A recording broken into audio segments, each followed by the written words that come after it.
Hey, Wagwan, me brother. How you doing, David?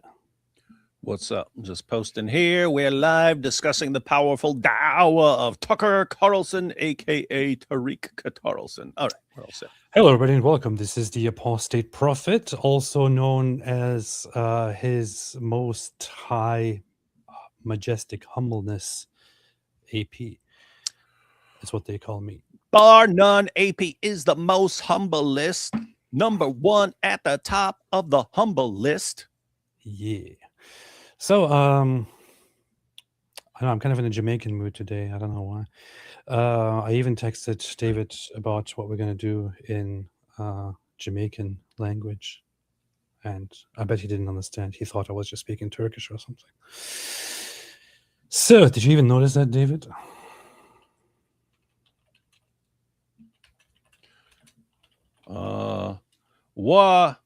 What talk about how Tucker just used the Dawa script and the Muslims love Jesus. Soon him ago be be Muslim. Soon him ago be Muslim. That's what it says.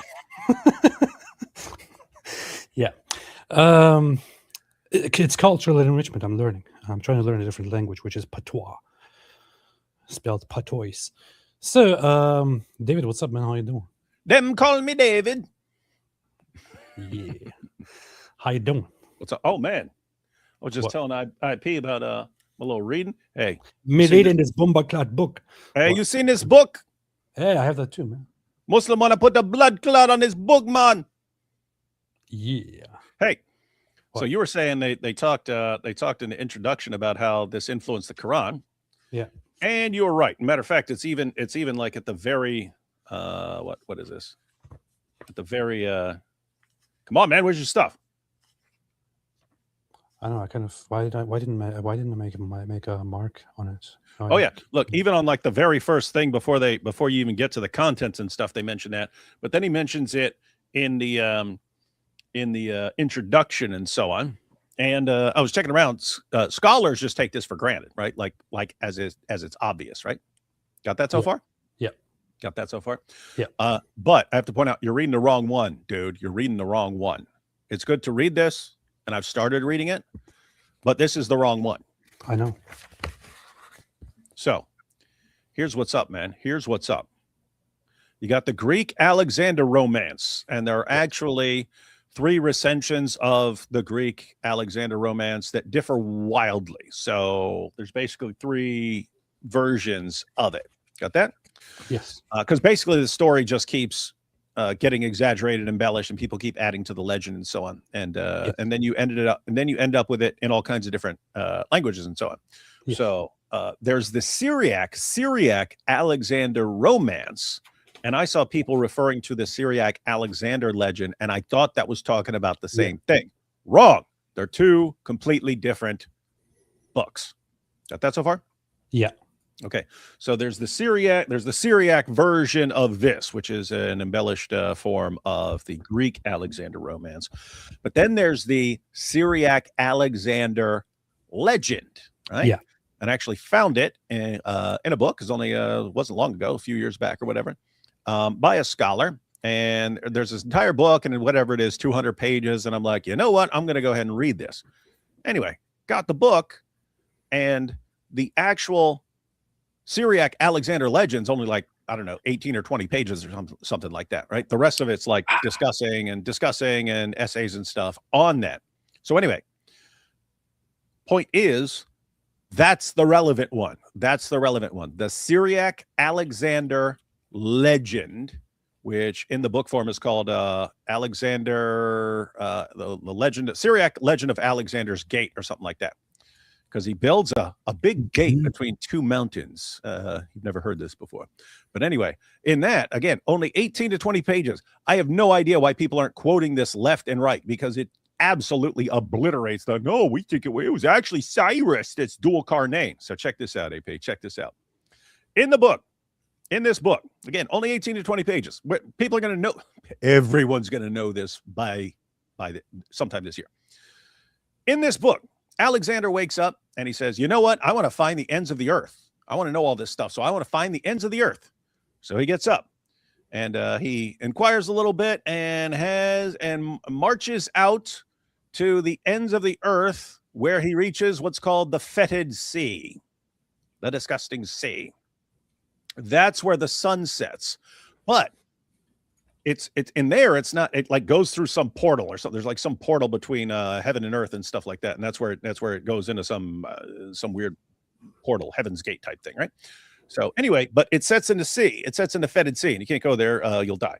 So anyway, but somehow Aristotle like goes into the portal or something. It's really hard to understand. That's why I want to read the commentaries and stuff like that and see what the heck some of this is saying, because it's giving a really weird cosmology. Anyway, he gets through this whatever conduit or corridor or whatever, and then he comes out the place where the sun rises. And there are people who live there, and those people have to hide as soon as the sun pops up because they'll get burned up. They have to run and hide. Then this Alexander, who, by the way, is a devout monotheist. He's saying he wants to conquer everything and build his throne in Jerusalem and make a silver throne that he will remain on until the Messiah comes. Because guess what? This Alexander is waiting for the Messiah. This is awesome stuff, right?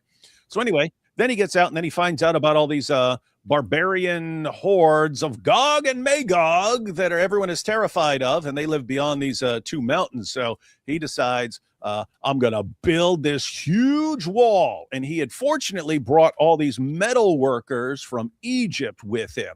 And so he gets there, gets an entire wall out of stone and stuff, and then they pour metal all over this wall until it becomes one big solid wall. And that's holding back the hordes of Gog and Magog.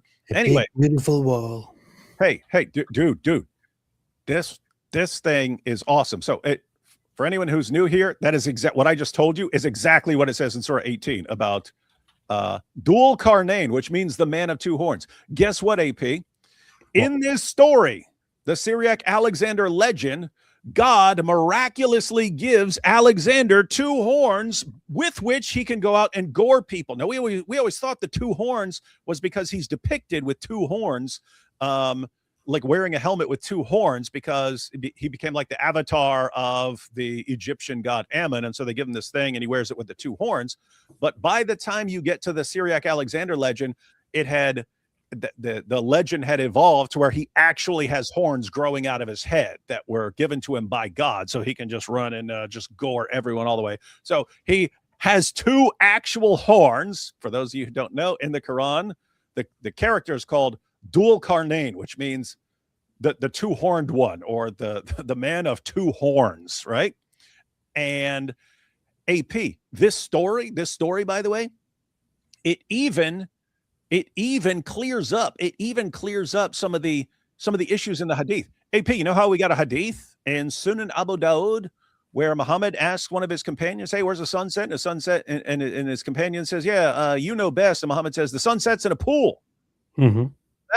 But you've got the other hadiths, and you're saying, no. And Muslims, and you go along with Muslims because you're weak-minded. But you go along with the Muslims, you're like, no, the better, more correct reading is the one where the sun goes and prostrates before the throne of Allah. You know that one? Mm-hmm. That issue? Dude, if you read it, the sun sets in the pool, and then when it's going through there, it goes and prostrates before the throne of God. It's in there, man. It's all in there. In other words, both of those are correct. Both of those are correct according to the story. There's not, you have to pick one. Both of those are in the story. This ends up in the Quran and the hadith, and Muslims watch and go, no, it can't be about Alexander. It's about Cyrus. It's the exact same story, guy. The exact same story. You can't. Did Cyrus do that, guys? Did Cyrus do all that? Is that in the Syriac legend of Cyrus? Did he? He didn't. He did not. He didn't do any of that. Neither did anyone else. But Alexander the Great, in a fictional work, did it, and then it ended up in the Quran. Oh, fun years, guys. So in this version, which is not the one that David is reading, the one David is reading is even more damning to the Quran. No, that's one I already read. But I am reading this too. In this version, the Greek Alexander romance, what it says here at the On the very first page, not even the introduction, it says here in Penguin Classics, the Greek Alexander Romance, it says the following words. So the Greek Alexander Romance has been one of the most long-lived and influential works of late Greek literature, wrongly attributed by early modern scholars to the contemporary historian of Alexander, Callisthenes. It was probably composed in its earliest form in the 3rd or 2nd century BC. It was rewritten and expanded several times in antiquity, with the result that there are at least 3 widely divergent Greek texts. The earliest version, now lost, was translated with further variations into Syriac, Ethiopic, Armenian, and Pahlavi, whence it contributed stories to the Quran. But And again, by inspired the the way, Persian that's writers taken for Ferdowsi and granted. Nizami. That's taken for granted. Everyone knows that. Everyone knows that at the scholar level. Dude, this is the same thing as like years ago when every Muslim thought the Quran's been perfectly preserved, dot for dot, letter for letter. Scholars knew that was complete nonsense. They didn't care what the popular level said. The popular level didn't care what the scholarly level said. And then when the worlds collided, all of a sudden Muslims start freaking out and stuff. Oh my goodness. That's about to be the situation now. At the scholarly level, and even at the classical Muslim scholarly level, they all understood. You know, if you go back far in Islam, the commentators knew this was about Alexander the Great. They said it was about Alexander the Great. Why? Because they were still familiar with the story. They still knew the story, and they know Muhammad's just telling the same story in the Quran. So they said, obviously, this is Alexander. You get down to the modern period, people don't know the story of Alexander anymore. They don't know the Syriac Alexander legend anymore. They have no clue what's in it, and that allows Muslim Dawa clowns to say, no, it's not Alexander the Great. It's Cyrus. And that's about to blow up in their faces, guys. That's about to blow up everything in their that faces. David just described from Alexander's story in the legends is directly found here in the Quran, chapter 18, starting verse 83. It says, and they ask you about Dhul Qarnayn, the two-horned one. Say, I will recite to you about him a report. This is because people come to Muhammad and ask him about, so what do you know about Dhul Qarnayn? And it's like, I'll get back to you on that. And he hears stories about Alexander the Great, and then he comes back and says, Allah just gave me a revelation. Now I know everything about Dhul Qarnayn. Don't ask me who Allah actually is. I listened to some guy in the street, and he actually told me about this, but it was definitely Allah. Here's what he said. Indeed, we established him upon the earth and gave him from everything away. So he followed away, until when he reached the setting of the sun, he found it setting in a body of dark water, and he found near it a people. We said, O Dhul Qarnayn, either you punish them or else adopt among them a way of goodness. He said, as for one who wrongs, we will punish him. Then he will be returned to his Lord, and he will punish him with a terrible punishment. But as for one who believes and does righteousness, he will have a reward of the best, and we will speak to him from our command with ease. Then he followed away until when he came to the rising of the sun, he found it rising on a people for whom we had not made against it any shield. Exactly what David just described happens in the legends. Thus, and we had encompassed that he had in knowledge, then he followed away until when he reached between two mountains, he found beside them a people who could hardly understand his speech. They said, O Dhul Qarnayn, indeed Gog and Magog are corrupters in the land, so may we assign you for you an expenditure that you might make between us and them a barrier. He said, that in which my Lord has established me is better, but assist me with strength. I will make between you and them a dam. Bring me bars of iron. Until when he had leveled between the two mountain walls, he said, blow. Until when he had made it fire, he said, bring me that I may pour over it molten copper. So they were unable to pass over it, Gog and Magog, nor were they able to cause any penetration, not in the Zut sense. Dhul Qarnayn said, this is a mercy from my Lord, but when the promise of my Lord comes, he will make it level, and ever is the promise of my Lord true. So, and then in the future, this wall is supposed to fall, and this is the wall that Muhammad says exists, and Gog and Magog are digging through it every single day, but they can't make a proper hole into it because they forget to say Inshallah every day and go away. And then one day they will remember to say Inshallah, we will finish this tomorrow, and then they will finally make a hole in it and invade the whole world. First off, there is no such wall. Secondly, there is no Gog and Magog. Thirdly, this is a story taken completely and adopted from Alexander romances, legends about Alexander, as David just described. Fourthly, why is this so important? Well, it's so important because, yes, of course, old stories influence each other and, inspire each other and all that. The Quran cannot be inspired by a random story. That is also a complete myth, and that is a legend. It cannot. It goes against the core ideas, the fundamentals of what makes the Quran allegedly true. If the Quran adopts a story that is a myth and tells it as if it were truth, this means that the Quran copied something else when it is supposed to be the permanent, eternal, verbatim word spoken by Allah. That is not possible. The eternal word of Allah can't just copy a myth, and it also doesn't even make sense. Alexander the Great was a pagan who declared himself God. Right. This is completely Islam debunked, 100%. Yeah. Scroll back a little. Yeah. Let's see. To where they're making the gate.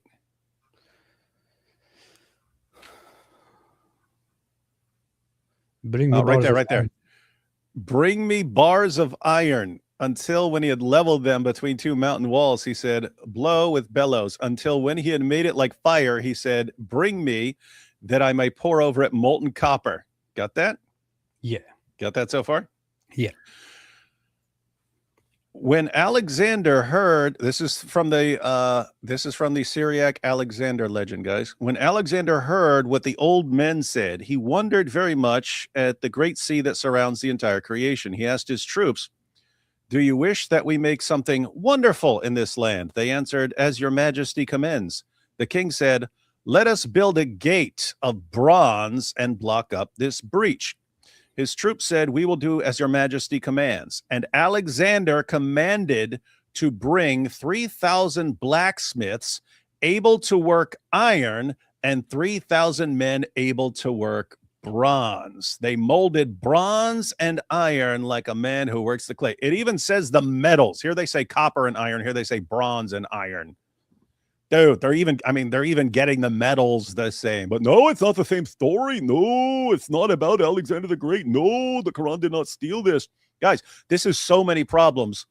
The whole story of Abdul Qarnayn in the Quran. There's so many problems. AP just mentioned, right? It in Jewish and Christian sources, Alexander ends up as this devout monotheist who's like preparing the way for the Messiah and stuff like that, right? That was not the real Alexander the Great. The real Alexander the Great is as pagan as you can possibly be. He's the pagan of all pagans, and he's kind of an ecumenical pagan. Wherever he went, hey, yeah, well, we'll add your gods to all this too. We're fine. So he's fine. So he's really, really pagan, right? So that's one thing. So then you have the issue of over and over again in the Quran, the accusation of the people around Muhammad when he's receiving his revelations is, what are you doing? We've heard this before. We've heard this before. We know where you're getting this stuff. You're being told this stuff. In fact, this story specifically was Muhammad being challenged on whether he can tell them what happened. And what's he tell them? He tells them about Alexander.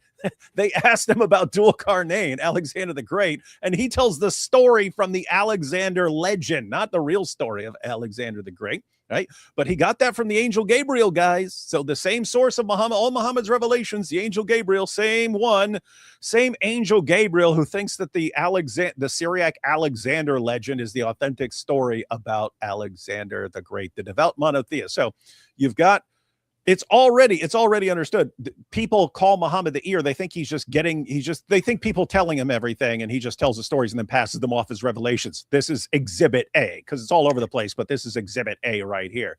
So you've got Muhammad stealing stuff that he's getting this as a revelation when it's a legend. And therefore, whatever the source of his revelations is, doesn't know the difference between a legend and actual history. And so if you're saying that's the angel Gabriel, fine. Okay. Then you've got Alexander is a devout monotheist. He's a devout monotheist and even a prophet of Allah because Allah speaks to him directly and so on. Then you have that you can actually that he went and found the place where the sun sets. No, he didn't. He didn't care. He didn't care about that direction, right? But just pretend he did.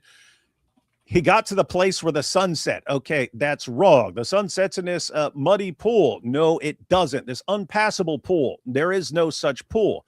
Then he finds his way through and finds the place where the sun rises. There is no such place, and it's hot, and people have to have to run and find some way of not getting burned up there. Then he goes and builds this giant wall and forces of Gog and Magog. Total, complete nonsense. This is all, like, historically, it's nonsense. Scientifically, it's nonsense. It fits exactly what even the polytheists were saying about him. This is one giant disaster. And this is going to hit harder than the men of Al-Zut hit Muhammad and harder than it hit the Ummah last year. Yeah. And it's going to conquer the world like Alexander the Great. I gotta say, so when it comes to describing something as proof, one has to be quite careful. But I can say that this is a very solid evidence, and I would even consider this proof of the fabrication and the human ignorant origins of the Quran, the ignorant human authorship of the Quran. It's one thing when it was Jews and Christians who I know we know this about the Jews at the time. The Jews had this whole idea of they understood Alexander the Great to be a great figure, a great legendary ruler, and all that, and they didn't think it was actually possible for somebody to have that might and that authority over the world unless he was given providence by God. So they established with that and different influences the idea that Alexander the Great was a great man, was a good man, was a man to whom God gave the power, to whom God gave providence, and he was a good, devout monotheist. Christians made the same mistake in history, right? And they attributed something messianic to him. It's something completely different for people, for regular people, to create this false picture, and for the divine verbatim word of Allah to create this false picture based on those stories. That is peak stupidity and peak proof that it is a human book that is not by an almighty, all-knowing author. That's what it is. Man, I can't believe we're starting this out with such a bang. Starting out with a bang, like the men of Al-Zut. The mental vote. So something messed up has been just came out earlier, which is that JD Vance and Erica Kirk were supposed to hold an event. I think it was supposed to happen today. I don't remember exactly. Yes, I saw her thing got canceled or she couldn't be there at the last second because of security issues. But yeah, I didn't even know about JD Vance here. So let me. First of all, I love Erica, and I know that she did get some threats. And, about 2 hours ago, as you know, Andrew, I was a little worried that we were going to have to cancel the event because Erica was not going to come, and she was very worried about it. And I talked to the Secret Service, and obviously these guys do a very good job. And I said, you know what? Let's let Erica do what she needs to do for herself and her family. I'm sure Andrew will fill in. And let's go and make this an amazing event with the Georgia Bulldogs in Athens, Georgia. So absolutely, we're going to do this thing.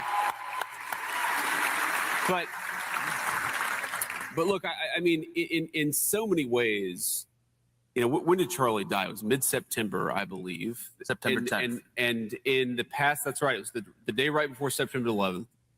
And in so many ways, the past 6 or so months have been two separate living hells for Erica Kirk. And the first is, of course, that she lost her husband. So why does it stop there, man? I want to know what the other one is. I don't know. He was supposed to. So Erica Kirk and JD Vance were supposed to have this event together and give a speech or have a dialogue, and there have been multiple threats against Erica Kirk.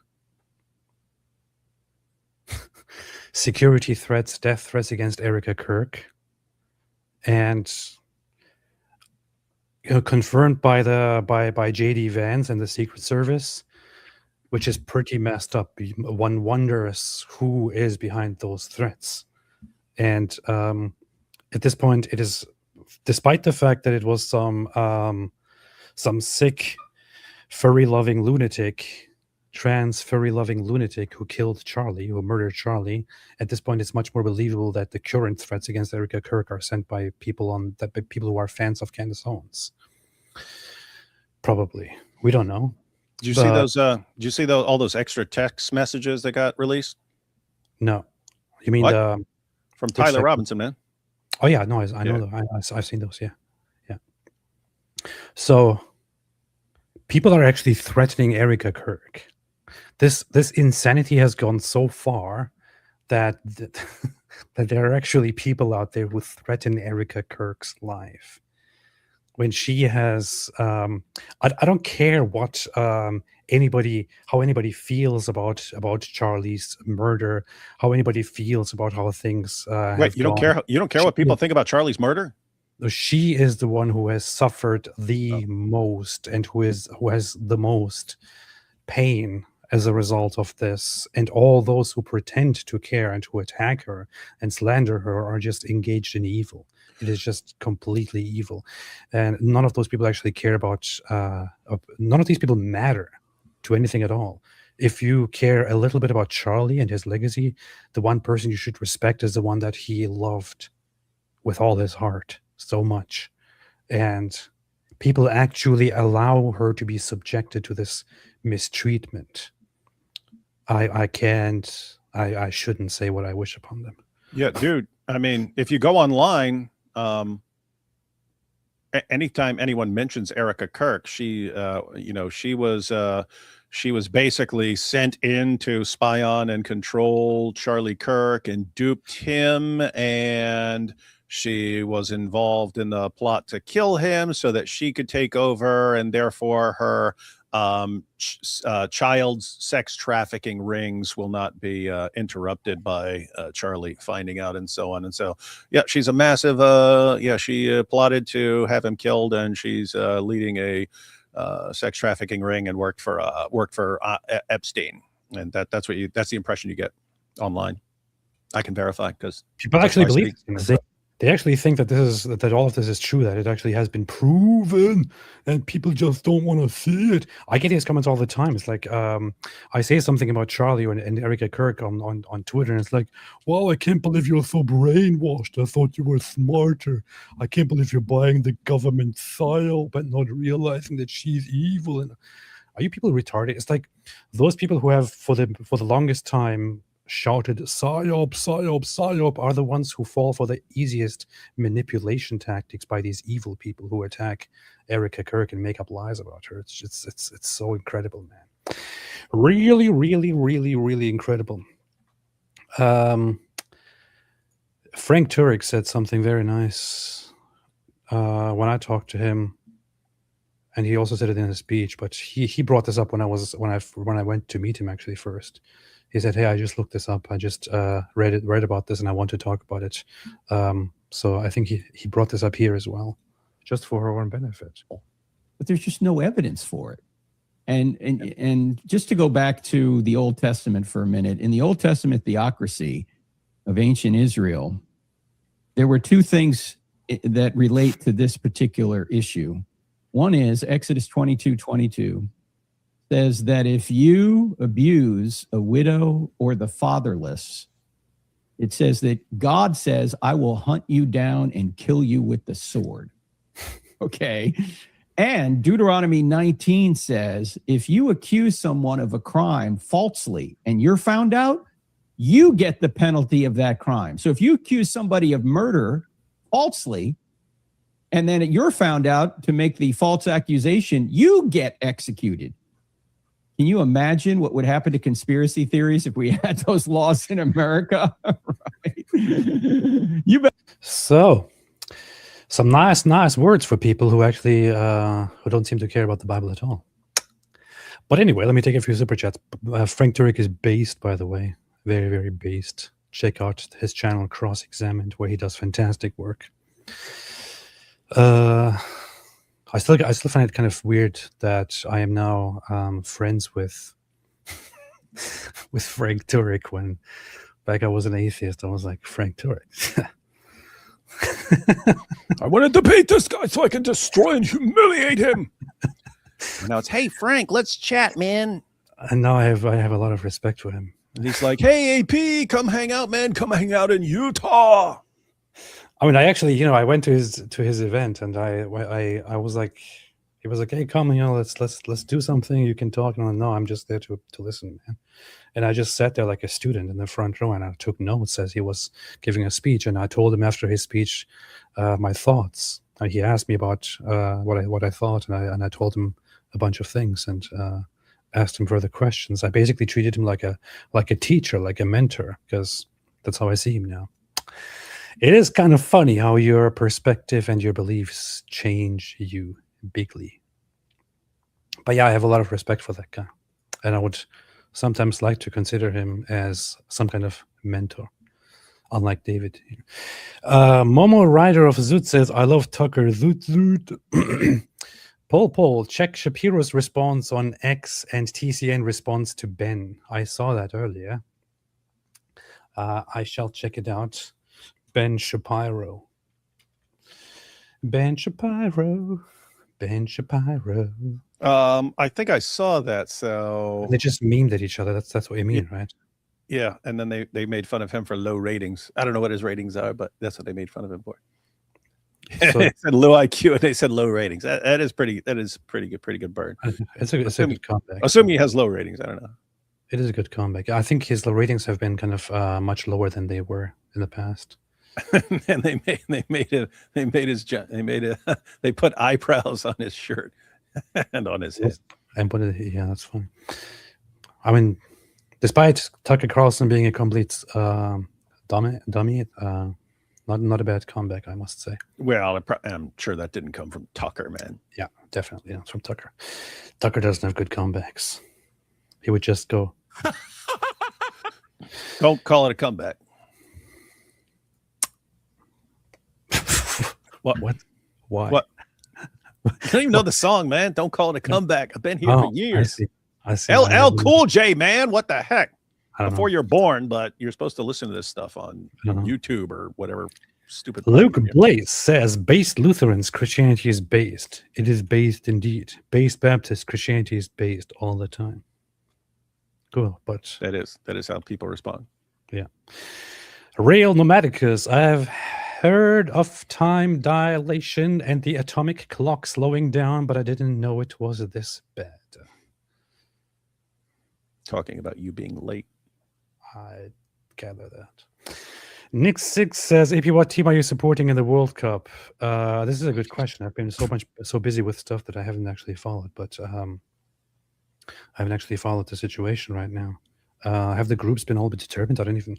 Gosh, I'm so not up to date with it all. Are the groups all set? Is it all ready to go? Yes, they are all set.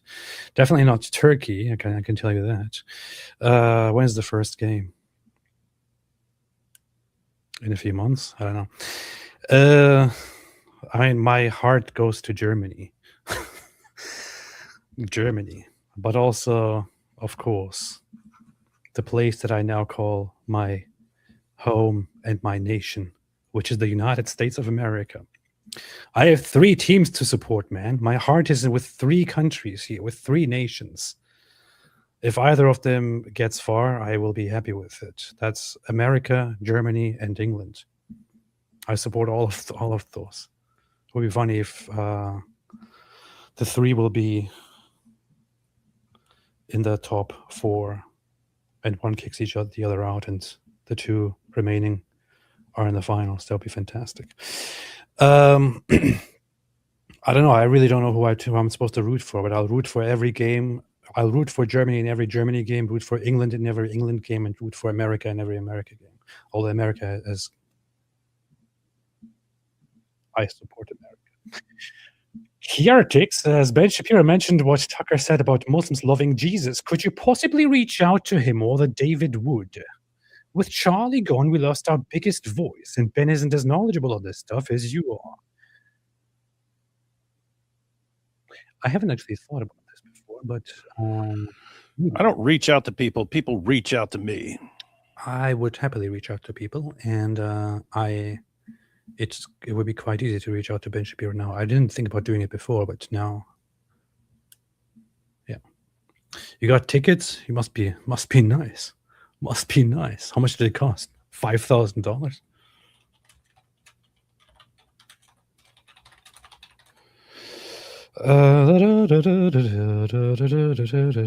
Oh, really? Supporter entry fee is actually not that high. For some reason, I thought it's much more expensive. The final tickets are just very high. Okay. Well, people are losing interest in that crap. Pretty soon they'll be like Malik, and they'll have to pay you to show up. User Charlie Mood says, "What's a new T-shirt, AP?" This is a T-shirt made by David, which is not by L. Yeah. The idea was David, and L actually made it happen. That's how it worked. Like guys, like the Quran onesie. I mean, the Islamic Dilemma onesie. L made that. L made this shirt. You can actually get your stuff on her site, man. Get your stuff. Go get your stuff, man. Oh, it's the Quran, and it says "Checkmate Jihadists." This was David's brilliant idea of having protective armor when you go outside, wearing this and not getting stabbed by Muslims. Yeah, I showed up to Speaker's Corner rocking one of those. Rock and roll. Muslims are all discombobulated because they were like, "Oh, we want to stab him, but we don't know. We don't know if we can stab him. But oh my goodness, that shirt is so cool. We kind of want one, but we don't know if it's okay. What do we do?" And they didn't know what to do. Did you just say discombobulated? Yeah, that's kind of what I do. I discombobulate. I discombobulate things. I'm like Mohammed Hijab.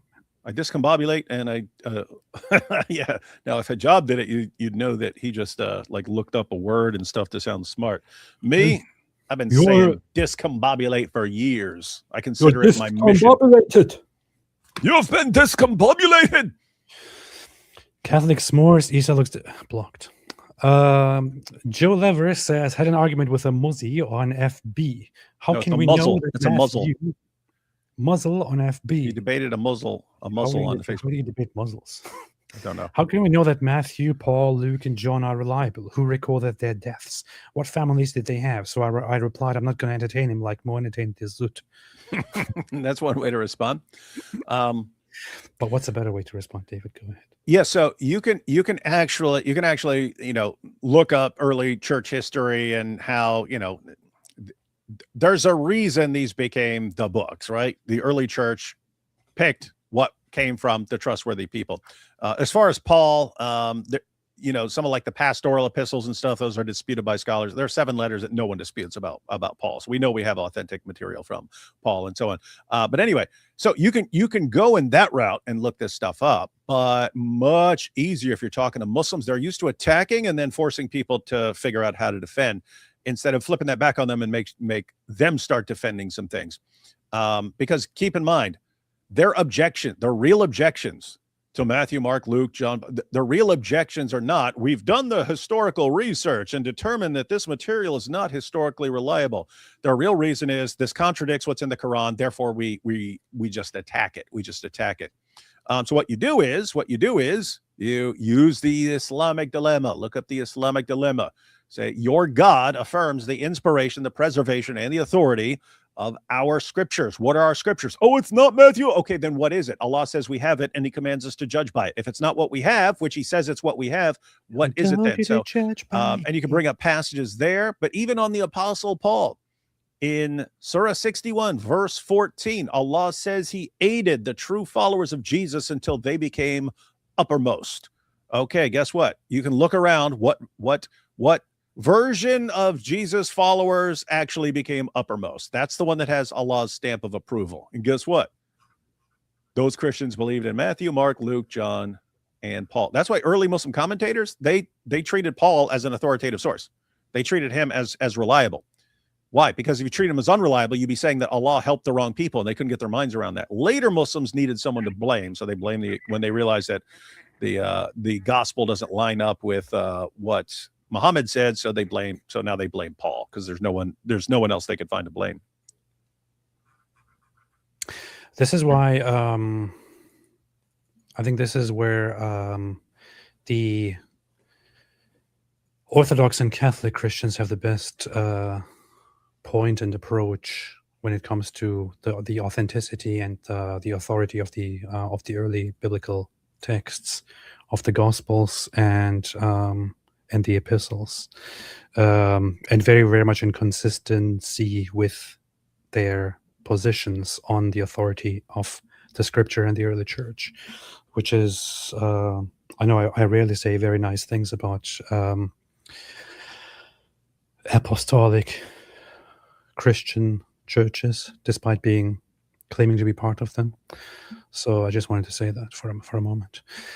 Then Dave RC, and I would also say that it's good evidence that that Catholics and Orthodox got the historicity of Christianity right. Just glazing Catholic and Orthodox right now for a second. Dan Rave RC, Christians made up fairy tales about Alexander, seven sleepers for their entertainment, and Mo turned them into divine revelations from God. Correct. Now there is dispute about, so there is this whole thing. I made a video about the seven sleepers before. So the seven sleepers is a story. There were people who took that very seriously. So that's the difference between that and like the Alexander legend. There are still people who take it seriously. There are still people like, for example, the Eastern Orthodox Church will still have them listed as saints, and still treats it as an actual story that is probably true or that might be true. I think it's highly unlikely that it is true. It seems to just stem from a myth that was, written 100 years after it was supposed to have happened. And I don't think that there's any truth to it. However, Islam is a failure, no matter if the story is true or not. If it's a myth, then Islam simply adopts a myth once again, right? If it's not a myth, if it's actually a true story, then it is a true story about Christians, about Trinitarian Christians who believe that Jesus is God, who believe in the Father and the Son and the Holy Spirit, who believe in the cross, who sleep for hundreds of years and come back and see a Trinitarian Christian realm with which they are amazed and praise God. That's the miracle. If it's a true story, it just debunks Islam because it affirms the truthfulness of Trinitarian Christianity. It's very funny. Michael James, big wall, the best wall anyone has seen. People always tell me, so we've never seen a wall like this. Yeah. That's what Alexander thought. That would be funny if we had and at the rate at which AI is improving, we may eventually be able to get some help from that, but make a video about Alexander the Great finding the place, but he's bragging. Yeah. Actually, that wouldn't take much. You just put on an Alexander the Great costume, be standing in front of like some big wall, but he sounds like Trump. There are lots of Trump impersonators. We can hire one of those and dress him up like Alexander the Great. Mike Rochwinger said, change your name. Polymarket, Tucker becomes Muslim by 2027. I wouldn't be surprised if that exists. I'm seriously Googling it now.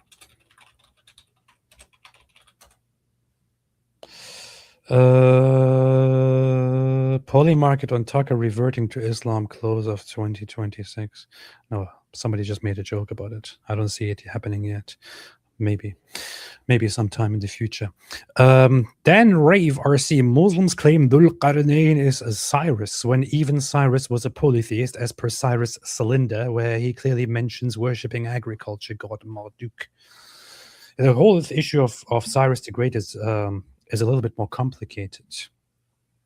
Right, he's considered a righteous man in the Bible, but yeah, that doesn't make sense either. That he would be guided by Allah and all that, but the whole narrative of Dhul Qarnayn also just doesn't fit with his story and his narrative at all, and it just so clearly is identical to the Alexander legend, where it was copied from. Sketch art therapy. Please talk to Armin Navabi. He says he won't bother you, but would happily be your guest if you would have him maybe give your audiences an Iran update. Does he say?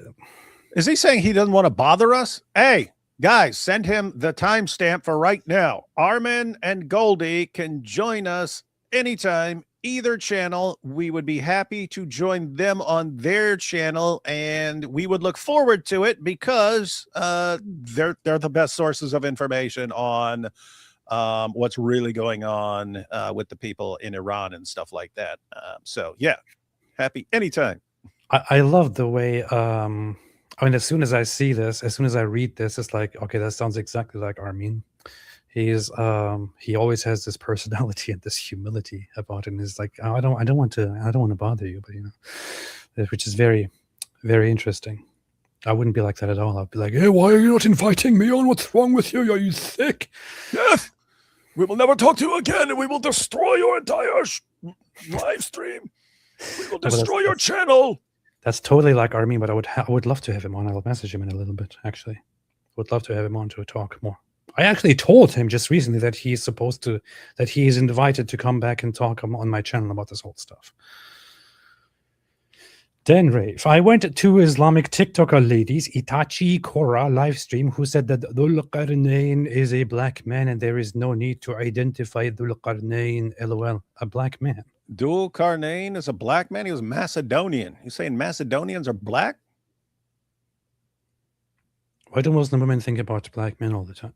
Yeah, why you ask them about Dhul Qarnayn? Like, oh, he was so dreamy and black. So big, like a black man. He was black, like the Al Zut. We love black men. We like Al Zut.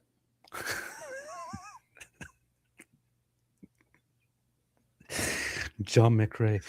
MT says, I just renamed Epstein to Tucker Carlson. Guess they're the same person now. Same name, same guy, right? Isn't that the same logic? Arrest him. Yes. Do it. Haj Rayan Al Ghazlani says, hi, I'm not a Christian, but I play one on TV. Very, very nice.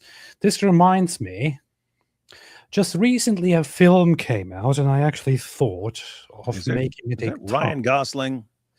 No, very close. It is the movie Palestine 36. Despite it being published quite recently, it only started in theaters quite recently over here, and I thought to myself, hey, I should go and watch it to then make a review about it and call it I Watched It, so you don't have to. But now that I see the performance of it in the box office results, it's like I'm thinking it's not even worth doing that, honestly. What do the reviews say? I thought it would be worth it because it's mass propaganda, but apparently it didn't get much attention. It was kind of a failure, which makes me happy. What's it called? Palestine? What's it called? Palestine 36. It's I mean, even if you just look at the trailer, it's such a ahistorical trash movie that is about it's at 98%, dude. 98%. That means it's a good movie. And it's got Jeremy Irons in it. Palestinians in 36. Even when you just watch the trailer, which I don't want to put it on now because of copyright issues, but you already see in the trailer so many stupidities, so many issues. For example, you see these bunch of Arabs there standing, who are, of course, Palestinians. Nobody called himself a Palestinian at the time. They shout, Palestine is not for sale. Palestine is not for sale. This is so dumb. If you know the history of this place, no single person at the time among the Arabs would have shouted, Palestine is not for sale. Because Palestine, the word wouldn't have meant anything to them. Palestine was more associated with this entity that the Jews have established. Palestinian at the time referred to the Jews who are living there, who are expecting a nation. The Arabs didn't call it Palestine. They had different names for it. They called themselves Arabs. The funny thing is also, it talks about the 36 rebellion by the Arabs against the British. The rebellion was led by the Grand Mufti of Jerusalem, Hajj Amin al-Husseini, who looks like Ryan Gosling, who was a close friend of Hitler and an admirer of Hitler and Mussolini, to whom Hitler personally promised the eradication of Jews. The movie, despite him being the leader of the rebellion, makes no mention of him at all. Can you believe that? It is about the rebellion. The rebellion was led by that guy, and the movie makes not a single mention about him because it doesn't serve their narrative. It's so ridiculous, man. Absolutely ridiculous.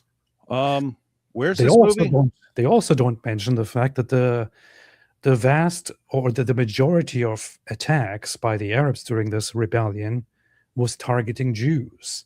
They make it all about, oh, the British, we need to go and stop colonizing. It's such a sloppy pseudo-historic garbage story. It's kind of funny. I read the script. I didn't watch it yet, and the script is garbage. What kind of dork reads a script? It's 98% on Because nobody watched Rotten it. Tomatoes. Because nobody watched it except those who are dummy Palestinian fans. Anyway, let's get back to the point here.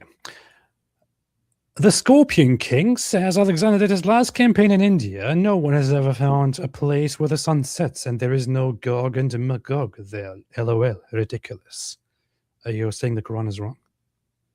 I'm going to ban you for being Islamophobic.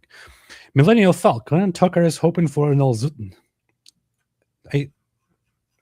I do this thing with like David where I'm like, let me go through super chats, and then the super chats keep coming, and then I can't get to the topic. You see what happens? I'm going to keep the super chats on pause, although I like being showered with super chats because it keeps things floating and I love interacting with them. But I must get to the topic now, because the topic is actually why I decided to go live tonight, despite the fact that I have so much to do. But I always have so much to do. But here, Momo Rider of Zut says Candace Owens should get sued into the dirt. She should indeed. She should. Candace does habitat beneditis. Exactly. All right, so here's what we're talking about. David, did you see this? Tucker Carlson. So first off, let's talk about the elephant in the room. There's a lot going on right now, and if we want to talk about every single thing, man, boy, oh boy, we have so much to talk about. I don't want to talk about every single thing, however. I want to just fleetingly mention a few controversies over the last few days. The first controversy starts with Mr. Donald Trump, who made a post which Christians vastly agreed was absolutely inappropriate and should be deleted. That post was this here. In fact, let me just open what Michael Jones says. Michael Jones, our dear friend Inspiring Philosophy, commented on it and said he should delete this, and many of us agreed. That post is this, where Donald Trump is depicted as Jesus and heals a guy.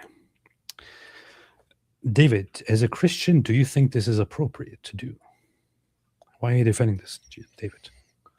No, but I don't care a whole lot because I think he's a narcissist and he does stupid crap like this, and that's just part of what you get with Trump. And then if enough people flip out on him, then he changes it or something. Good thing is that Donald Trump decided to listen to IP. After IP said he should delete this, Donald Trump deleted it. So Donald Trump listens to Michael Jones. He saw Michael Jones's post, which said delete it, and then he deleted it. We are very, very glad for that. Thank you, Michael Jones. Thank you, IP, for your service. The funny thing about it is also that when he was asked by the media why he shared a post depicting himself as Jesus, he said, "It's not Jesus. I thought it was a doctor. I thought I'm depicted as a doctor. Only the fake news media could come up with this." He started blaming the fake news media. Look, I like Donald Trump. But really, only the fake news media. I mean, everyone thought this was problematic. I also find it hard to believe that he actually thought this depicts a doctor, but it's his Donald Trump. I don't know. Anyway, no big deal. The president of the Islamic Republic of Iran came out and made a very, very funny post about this. The president of the Islamic Republic of Iran acted like a hero, taking advantage of the situation and tried to appeal to the stupid people on the internet, and said the following. Let's see what it is. Said the following. said the following. Said the following. Said the following. He said the following. He said the following. Dude, where is it, man? Hey, yo. What? I just texted you a message on your phone. Do not I'll look at read that crap out loud, but look at it. Just nod your head for yes or shake your head for no. What a terrible idea. Let me see what it says. Do it.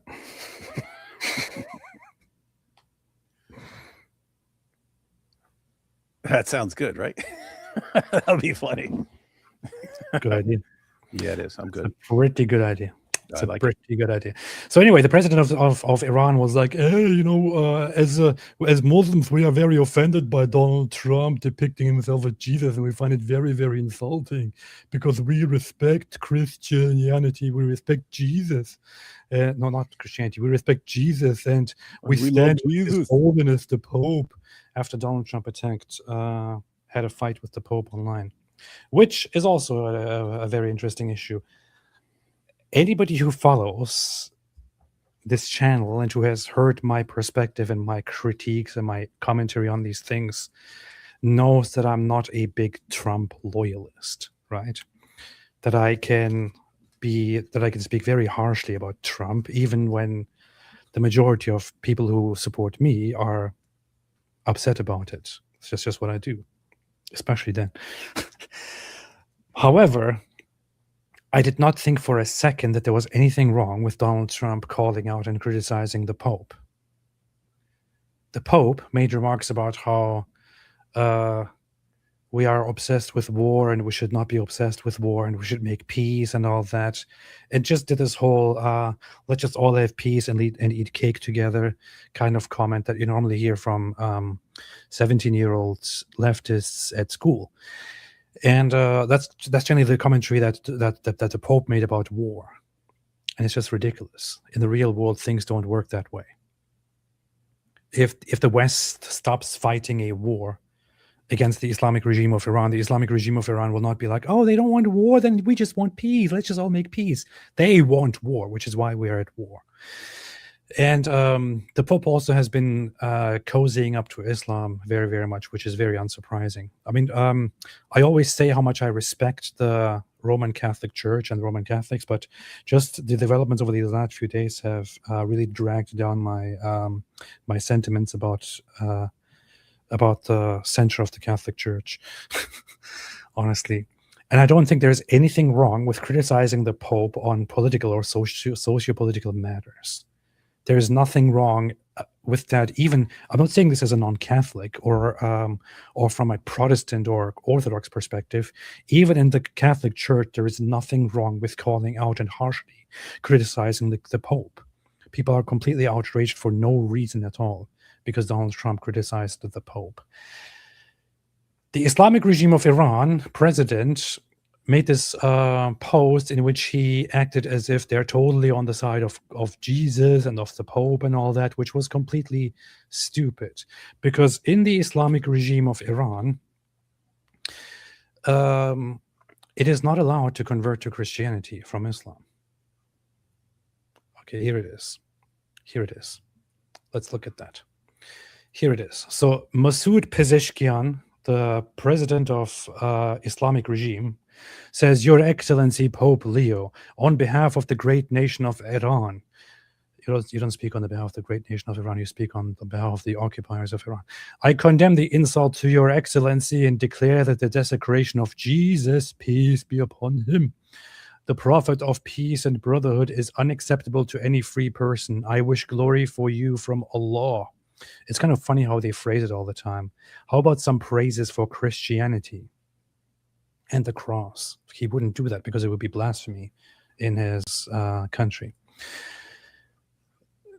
People, of course, called out how he says these things for publicity to appeal to stupid people online, while in his own country, under the Islamic regime, it is illegal to convert to Christianity from Islam. It is illegal to preach Christianity to Muslims. It is even illegal for Christians inside Iran to conduct services and teach the religion, the faith, in the local Persian language. So Iran has a remarkable Christian population, but the only recognized Christians in Iran are the ethnic Christian churches, like the Armenian church, for example, which have existed there forever. But even the Armenian Christians are actually forbidden from accepting any new members or building new churches. They may only exist and conduct their services privately in Armenian. They are not allowed to preach to others, to spread the gospel to others, or even to give sermons in Persian. So they oppress Christianity and Christians, which is why, according to Open Doors, the Christian organization, Iran is on number 10 of the countries where Christians are the most oppressed in the world. But the president tries to make a post appealing to Christians and deceive them through some fake respect for a fake Jesus that is not the real Jesus. That's what happens. Between all of that, one thing worth mentioning that I'm just going to fleetingly mention here, Pope Leo visited Algeria just after a bunch of terrorist attacks happened where Christians were massacred, and said the following words: "Communion between Christians and Muslims takes shape under the mantle of Our Lady of Africa."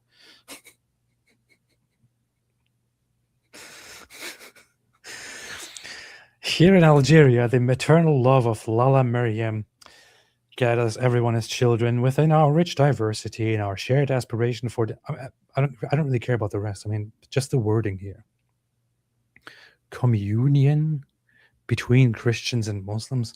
Look, it wouldn't be very surprising to me if he said unity or friendship or something like that between Christians and Muslims.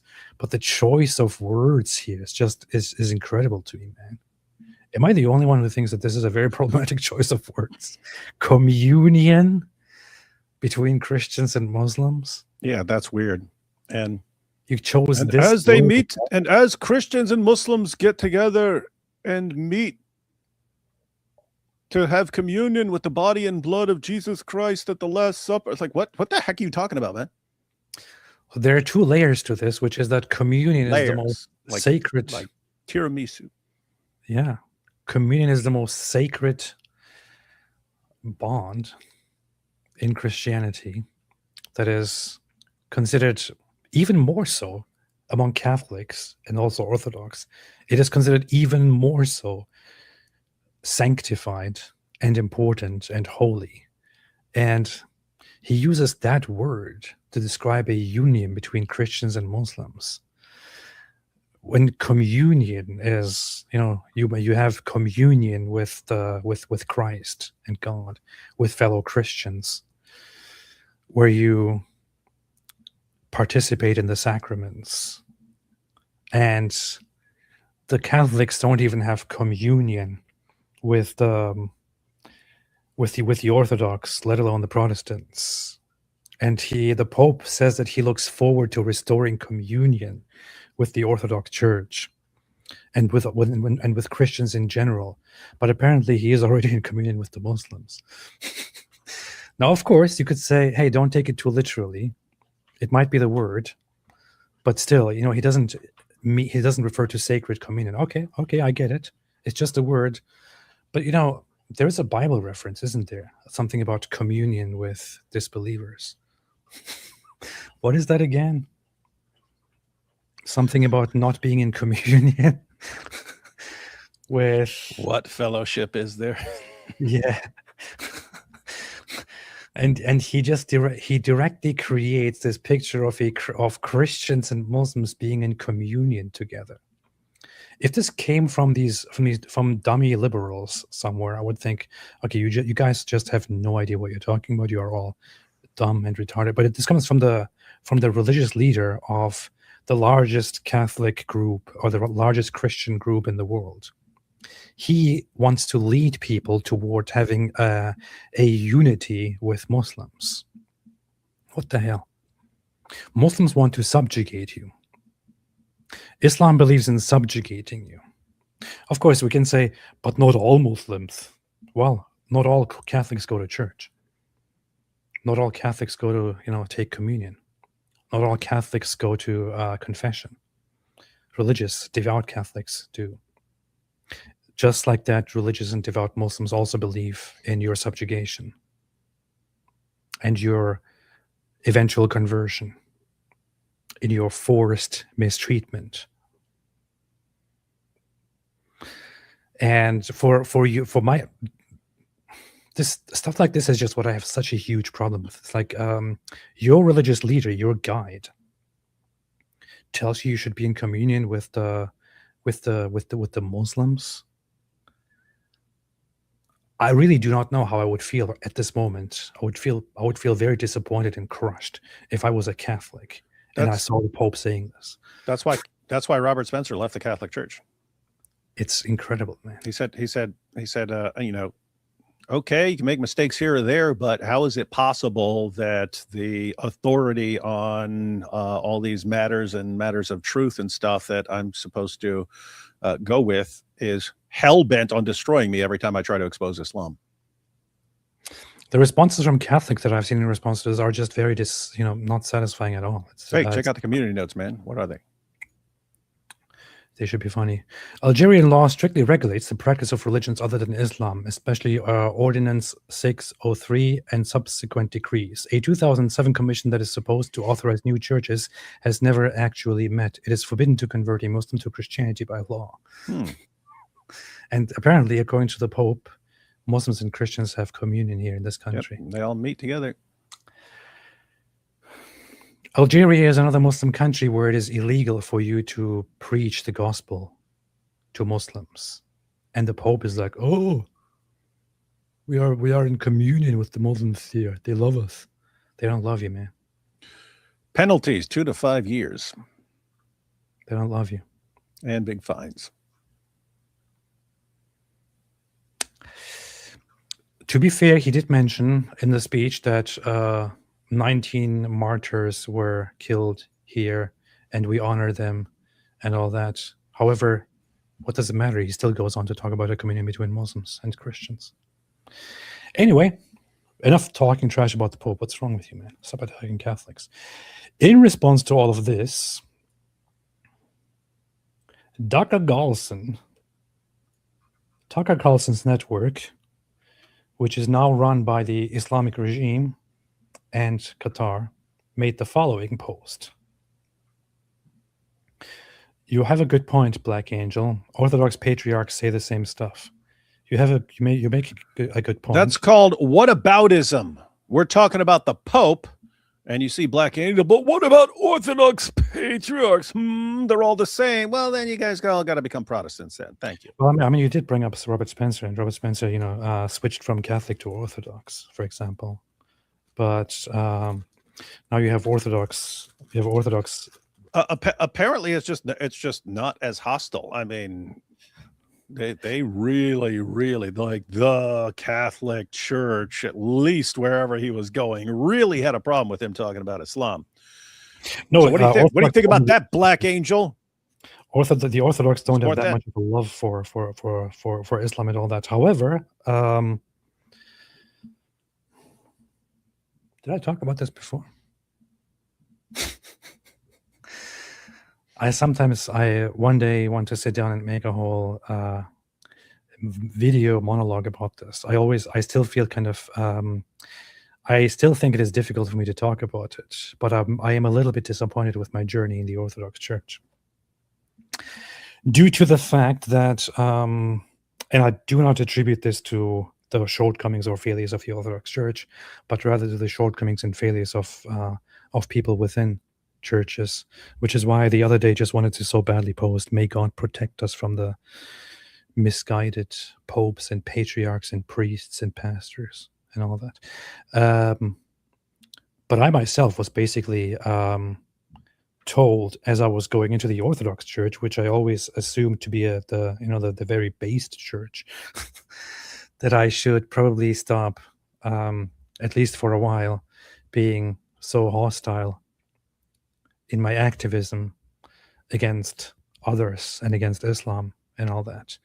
And my process in the Orthodox Church was actually delayed because of that. Of course, now people will say, well, not all Orthodox traditions are the same. You could go to a Russian church and they wouldn't really care about what you say about Islam. Well, the Russian churches care about other things that I really don't care for. It's,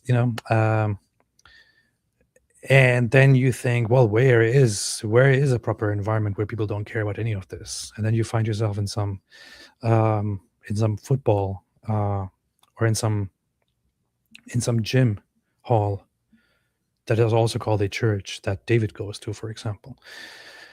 I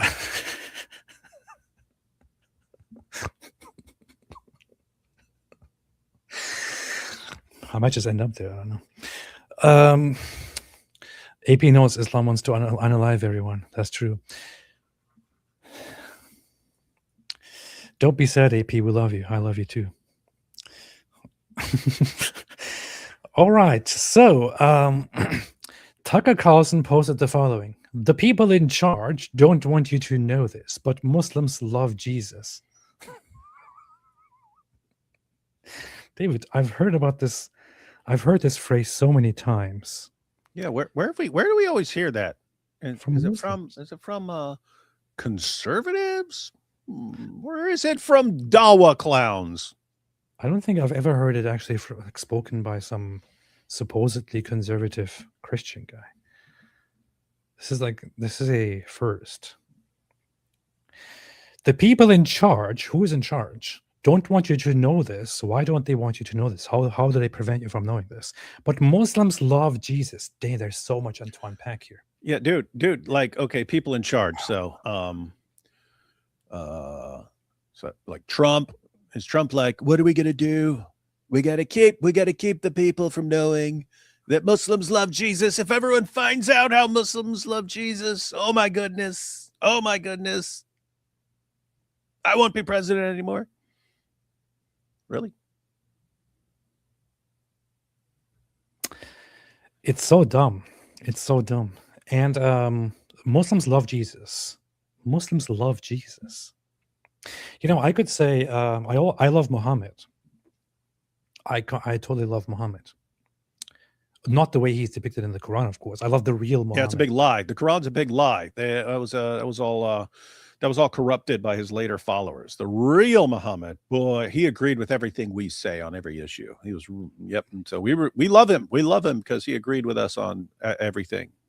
So the real Muhammad actually had a very interesting life. This is not covered in the Quran, which completely distorts his story. The real Muhammad, he lived in Arabia, and there are some problematic aspects in his life which Islam kind of adopted in a non-resolving and non-redemptive way, which also kind of makes it messed up. The real Muhammad was actually a very, very sick guy who, he did rape people. He was gay. He was also at some point a prostitute. However, after all of this, he was a prostitute because he saw and he found out that his mother was a prostitute. So he decided that he himself should also be a male prostitute. But then he encountered on a day the true faith of Christianity.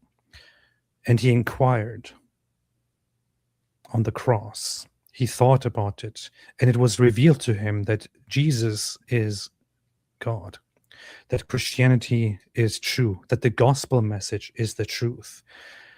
After he saw that, after he had this encounter, the real Muhammad then let go of his prostitute and rapist past and repented to never again do such evils, and then dedicated the rest of his life to being a proper, loving, selfless, wonderful Christian who proclaimed the truth of God, who proclaimed the true faith, who preached to people the true faith, who preached to people the true nature, the beauty, the power, and the love of God,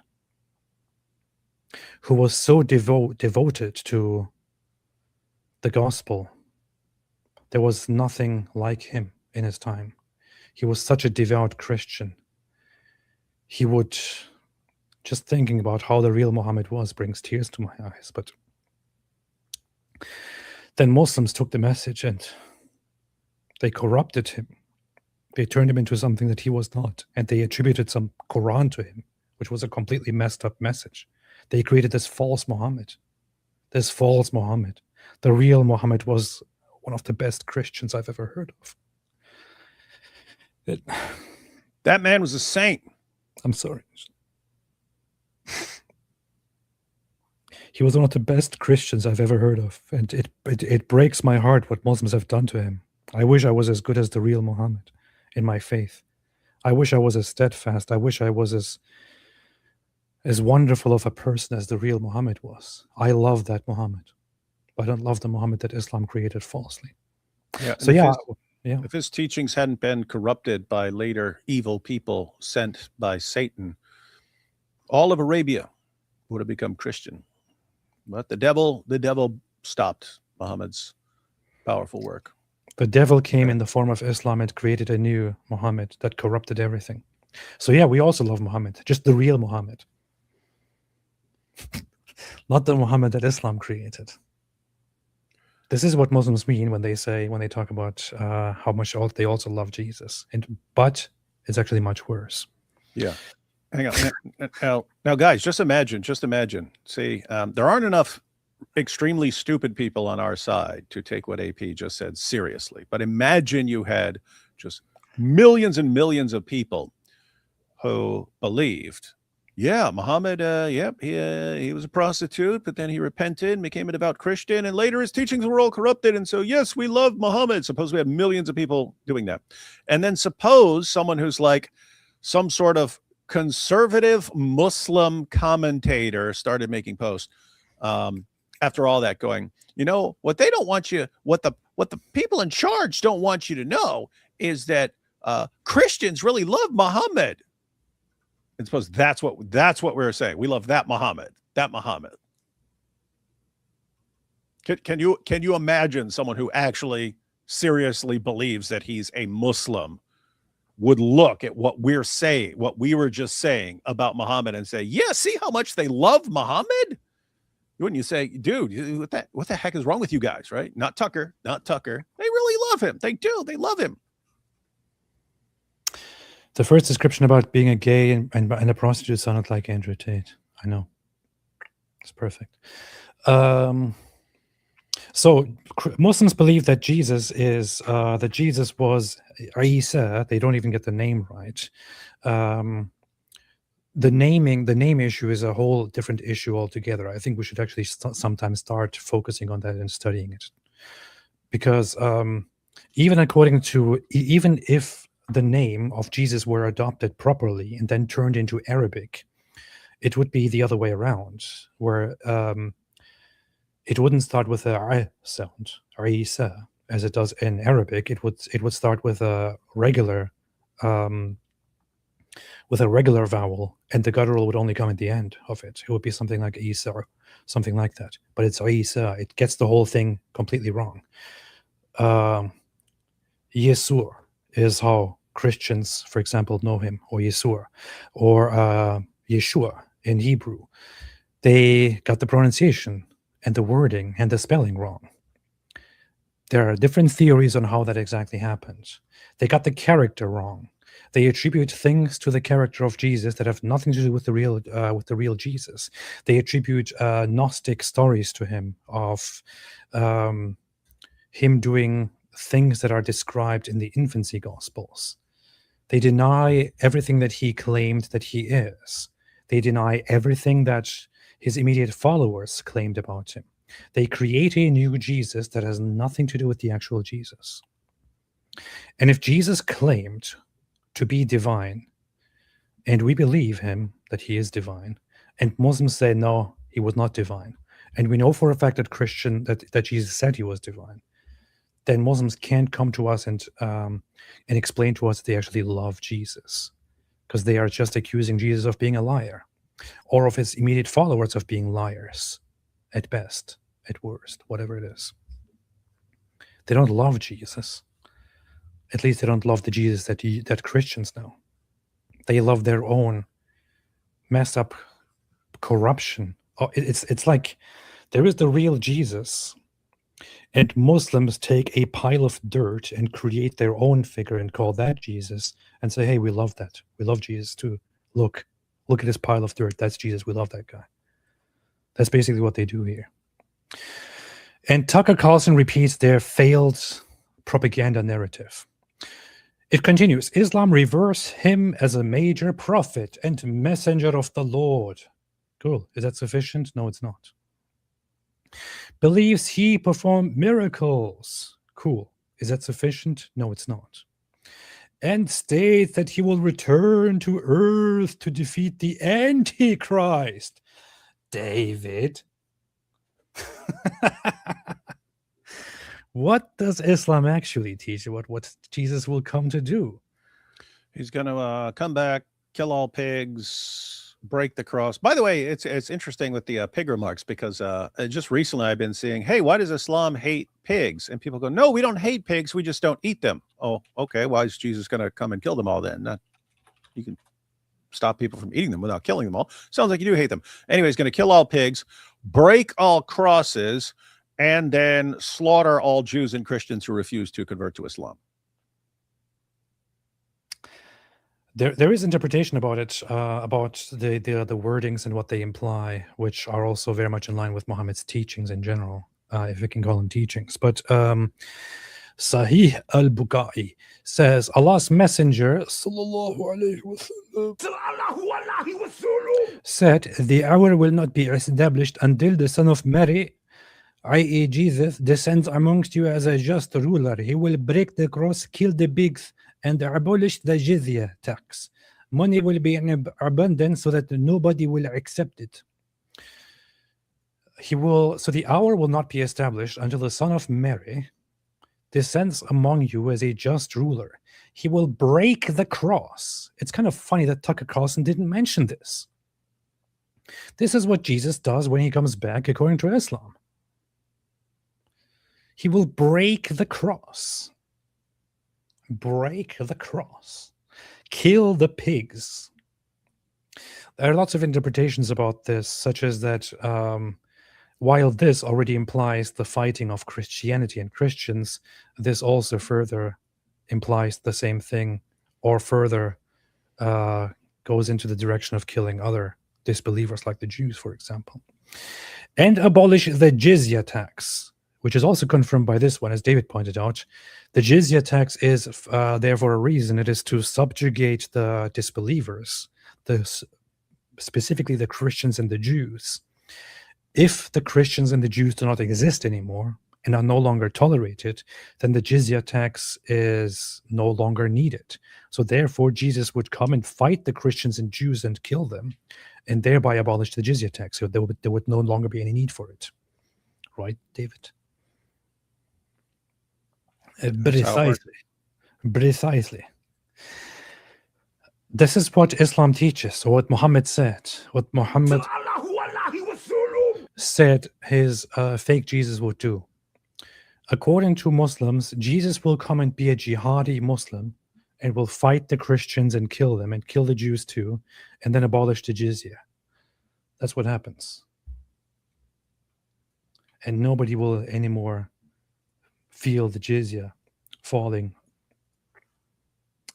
Stop getting nasty, man. That's why Donald Trump's painting depicting himself as the son of God offended. This is very funny. Yeah, seriously, like, Wait. what do you think is more likely? That the president of Iran said, "Oh my goodness, I do not understand why they would insult our beloved Jesus. I have to comment on this." That's A. Or B, oh, here's something I can use to dupe stupid Christians into turning more against Trump and more on our side so that more people will support us. B. Yeah, I'd go with B too. Got it. I knew it, man. It's so stupid. It's also funny to me that he continues this with, that's why Donald Trump's painting depicting himself as the son of God offended the president of Iran. You know what Muslims are also very much offended by? By calling Jesus the son of God. In fact, I would be very fascinated to see Tucker Carlson go to Iran. I just shook the whole place. He went to Iran. I would love to see him go to Iran and give a public speech supported by the Islamic regime, where he goes and says, and of course we all believe in and respect that we respect Jesus, the Son of God. I really wonder how that would go down over there in Iran. I really, really wonder how that would work, because Muslims are offended by that as well. And what would be worse on the Islam scale? Calling Jesus, a mere human prophet, according to them, the divine Son of God, or a president portraying himself as a human prophet? Well, I know. It's the first one. Yeah. Source? Do you have a source for that, though? Yeah, that's the worst possible sin. Shirk, associating partners with Allah. Worst possible sin, hands down, bar none. All over the Quran. Worst possible sin. So here's what's hilarious. Oh, they just have a problem with Trump. If they were taking Islam seriously and not just trying to manipulate morons, they would say, and you ask them, okay, what's worse from an Islamic perspective? Trump portraying himself as Jesus, or Tucker Carlson calling Jesus the Son of God? Which one is worse? But they won't say a word about Tucker because he's doing their work for him. Yep. That's why Donald Trump's painting depicting himself as a son of God offended the president of Iran. Right. He actually buys, at this point, we already know. It has already been leaked and revealed that he has been communicating with the Islamic regime of Iran and doing their bidding for them. He is simply repeating what they say. At this point, he might just be doing it directly and disregarding the consequences, because there already will be consequences for him. He knows it. It was an attack on his religion as well as Christianity. This is very, very funny. Today's Morning Note newsletter covers Masoud Pezeshkian's condemnation of Trump's. Here is something very funny. What Tucker Carlson doesn't mention here, and what he forgets to point out, in fact, let's just expand on it. Going by his own logic,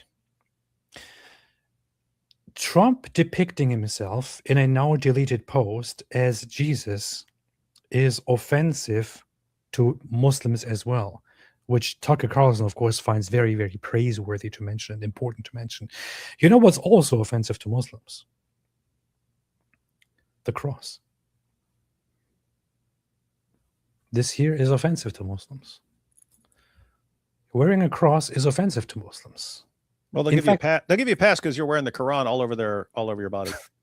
In fact, you know what? They love Look that. it up for yourself. If you go to Iran and you are not one of the recognized minority Christian groups, for which you may or may not get a pass, and you walk around with a cross prominently displayed on your chest, if you walk around with that in public, you will get in trouble, in legal trouble, because in an Islamic society that is not allowed. In Islamic societies generally, you are not allowed to wear a cross on you. They don't like it. It is an insult to Islam. Depicting Jesus on the cross is also an insult and an attack on Islam, according to Muslims. Having a cross on your wall or something is also considered an insult or an attack on Islam. Being a Christian is considered an attack to Islam. Praying in a Christian way is considered an attack against Islam. Saying that you believe in Jesus, that you believe in the divine, risen Jesus Christ, is an attack on Islam. Speaking a Christian affirmation of faith is an attack on Islam. So, if we are supposed to take anything that is an attack on Islam as a bad thing and applaud the Muslims for being offended by this as well, should we then also agree with them that being a Christian is a bad thing? Which I assume Tucker Carlson already thinks. Should we therefore stop being Christians? Should we therefore reject the truth of Christianity? Should we therefore reject the gospel? Should we therefore reject the Bible? Should I therefore take off my cross because I don't want to offend Muslims? This is basically what Tucker Carlson is doing and implying here. He's making the bidding and the apologetics of the Muslims on their behalf, of Islam on their behalf. We have already seen that he has no issues attacking the Bible recently, while at the same time defending Islam. And now he wants us to know that we shouldn't do these things that attack Islam by their mere existence. For example, we shouldn't be Christians because that really offends Muslims. This is the kind of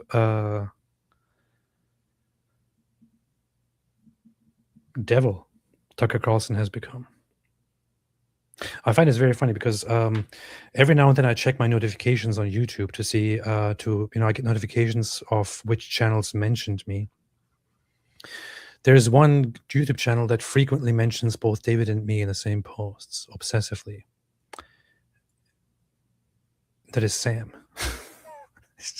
He thinks about us all the time. In fact, I wish I was more. I aspire to be a good Christian, to think about God, about Jesus as much as Sam thinks about David and me. I could only hope. And recently he has also started liking Tucker and praising him and attacking us, for example. He will like everyone who hates you. Which is very, very or funny. everyone you don't like. Yeah, he praises Candace, Tucker, anything. You now have one of those guys who he has fallen Nick so Fuentes. Nick Fuentes. Yeah, all of it. He has fallen so far that he will actually now praise this bastard lying sellout who defends Islam and attacks the Bible just to stick it to us. Not in the good sense, but yeah, we could do a live stream. We could do a live stream tomorrow, talking about Kim Jong-un after he does a massacre, and we could condemn it. All of a sudden, he would be the best person in the world, according to Sam. That's how weird this dude is. Listen, Sam, I don't hate you. I don't have a hating thing in me at all, no matter who it is. I know that you are a terrible person. I know you did terrible things, which you didn't respond to. And just by pointing this out again, I'm already undermining the whole thing. Because you won't come and actually speak like a proper human being. However, it is incredibly dumb. And I say this as somebody who respected you and as somebody who was told left and right by people that you and I know in common. I was repeatedly told, dude, stay away from Sam. Dude, you need to stop associating with him. Watch it. Watch it. I was repeatedly told this by so many people that you do and do not know. By people whom you know. And I stood with you regardless. And I still delivered your messages to David when David wouldn't respond to you anymore. I still thought, I see what people see. I see your messed up, weird behavior. But you know what? I like Sam. Despite the messed up guy that he is. I can look past all of that. Until you started coming after me, which made me feel very, very, I don't know. I guess I was kind of naive. I ignored what people said, or I did take it into consideration, but I thought, you know what? I can be calm and nice and good and look past all these things, and I can be okay with Sam. And I'm sure because of my forgiving, non-confrontational nature with these people, he will be fine with me. But then he started coming after me too. Then I realized that everybody was right about everything that they said.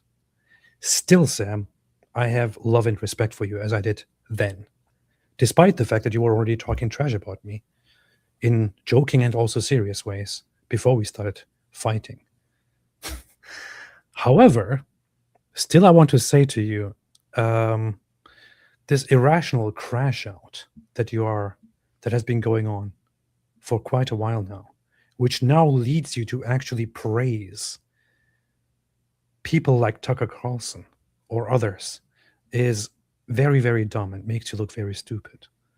It also doesn't really work very well within your picture of serving the kingdom. Can't believe I'm saying this to you, me to you, of telling Christians good things and all that. I mean, get your act together, man. What's wrong with you? What's wrong with you?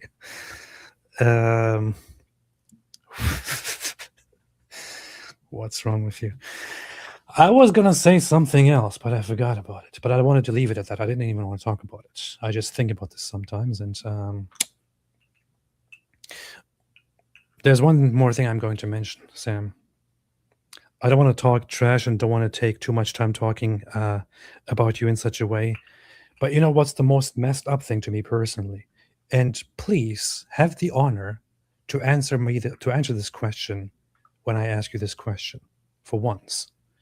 You now spend your day and night attacking David and me because of our position on Israel. And you act as if it is no. Hang on. Correction. He's not attacking us for our position on Israel. He's attacking us because he views me as abandoning him after I tried for over 20 years to help this guy, and finally just the only person I've ever given up on. Like, just there's nothing I can do here. All I do is help him, and all he does is get worse and worse and worse. I know.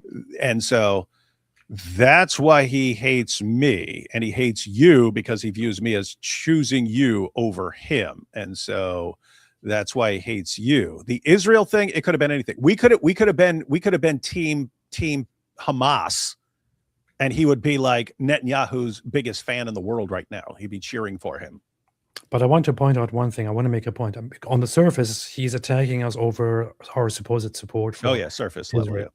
Which is like, and he even deliberately takes it too far and misrepresents it. He knows very well that I have been quite critical of certain things that Israel did, that I do absolutely not believe in Christian Zionism. Yeah, he always calls us Christian Zionists, I hear, even though we've never held that position. That. I even personally told him that I think that Christian Zionism is not a correct perspective, and I don't agree with it.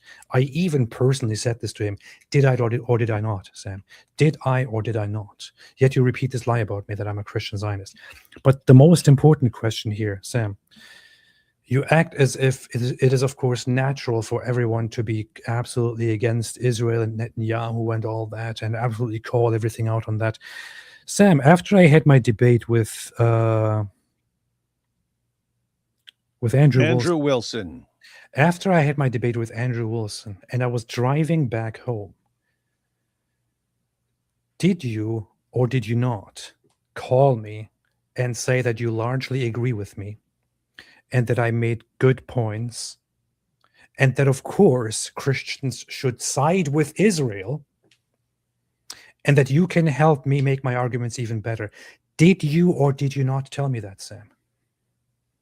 I ask again, after I had my debate with Andrew Wilson, Sam, did you or did you not call me on the phone and say, I largely agree with you, and of course, Christians should side with Israel. I just have problems with Benjamin Netanyahu. But let me talk to you about how you can make your arguments even better. And you actually spent an hour talking to me about Israel's and the current Jews and their roles in the promises of God, which you now seem to completely ignore and deny. Did you or did you not do that, Sam? Anyway, hey, but nothing in love and respect for you. Anyway, let's return to the topic. So, this is what Tucker Carlson says. He actually tries to do this whole Muslim apologetics and tries to claim that that Muslims also love Jesus. I just want to plug very, very shamelessly a video that I made about this very topic. I actually made several videos about this topic, including 2 or so or 3. You know what's funny? I made several videos about Muslims and Jesus, and at no point was I actually a Christian.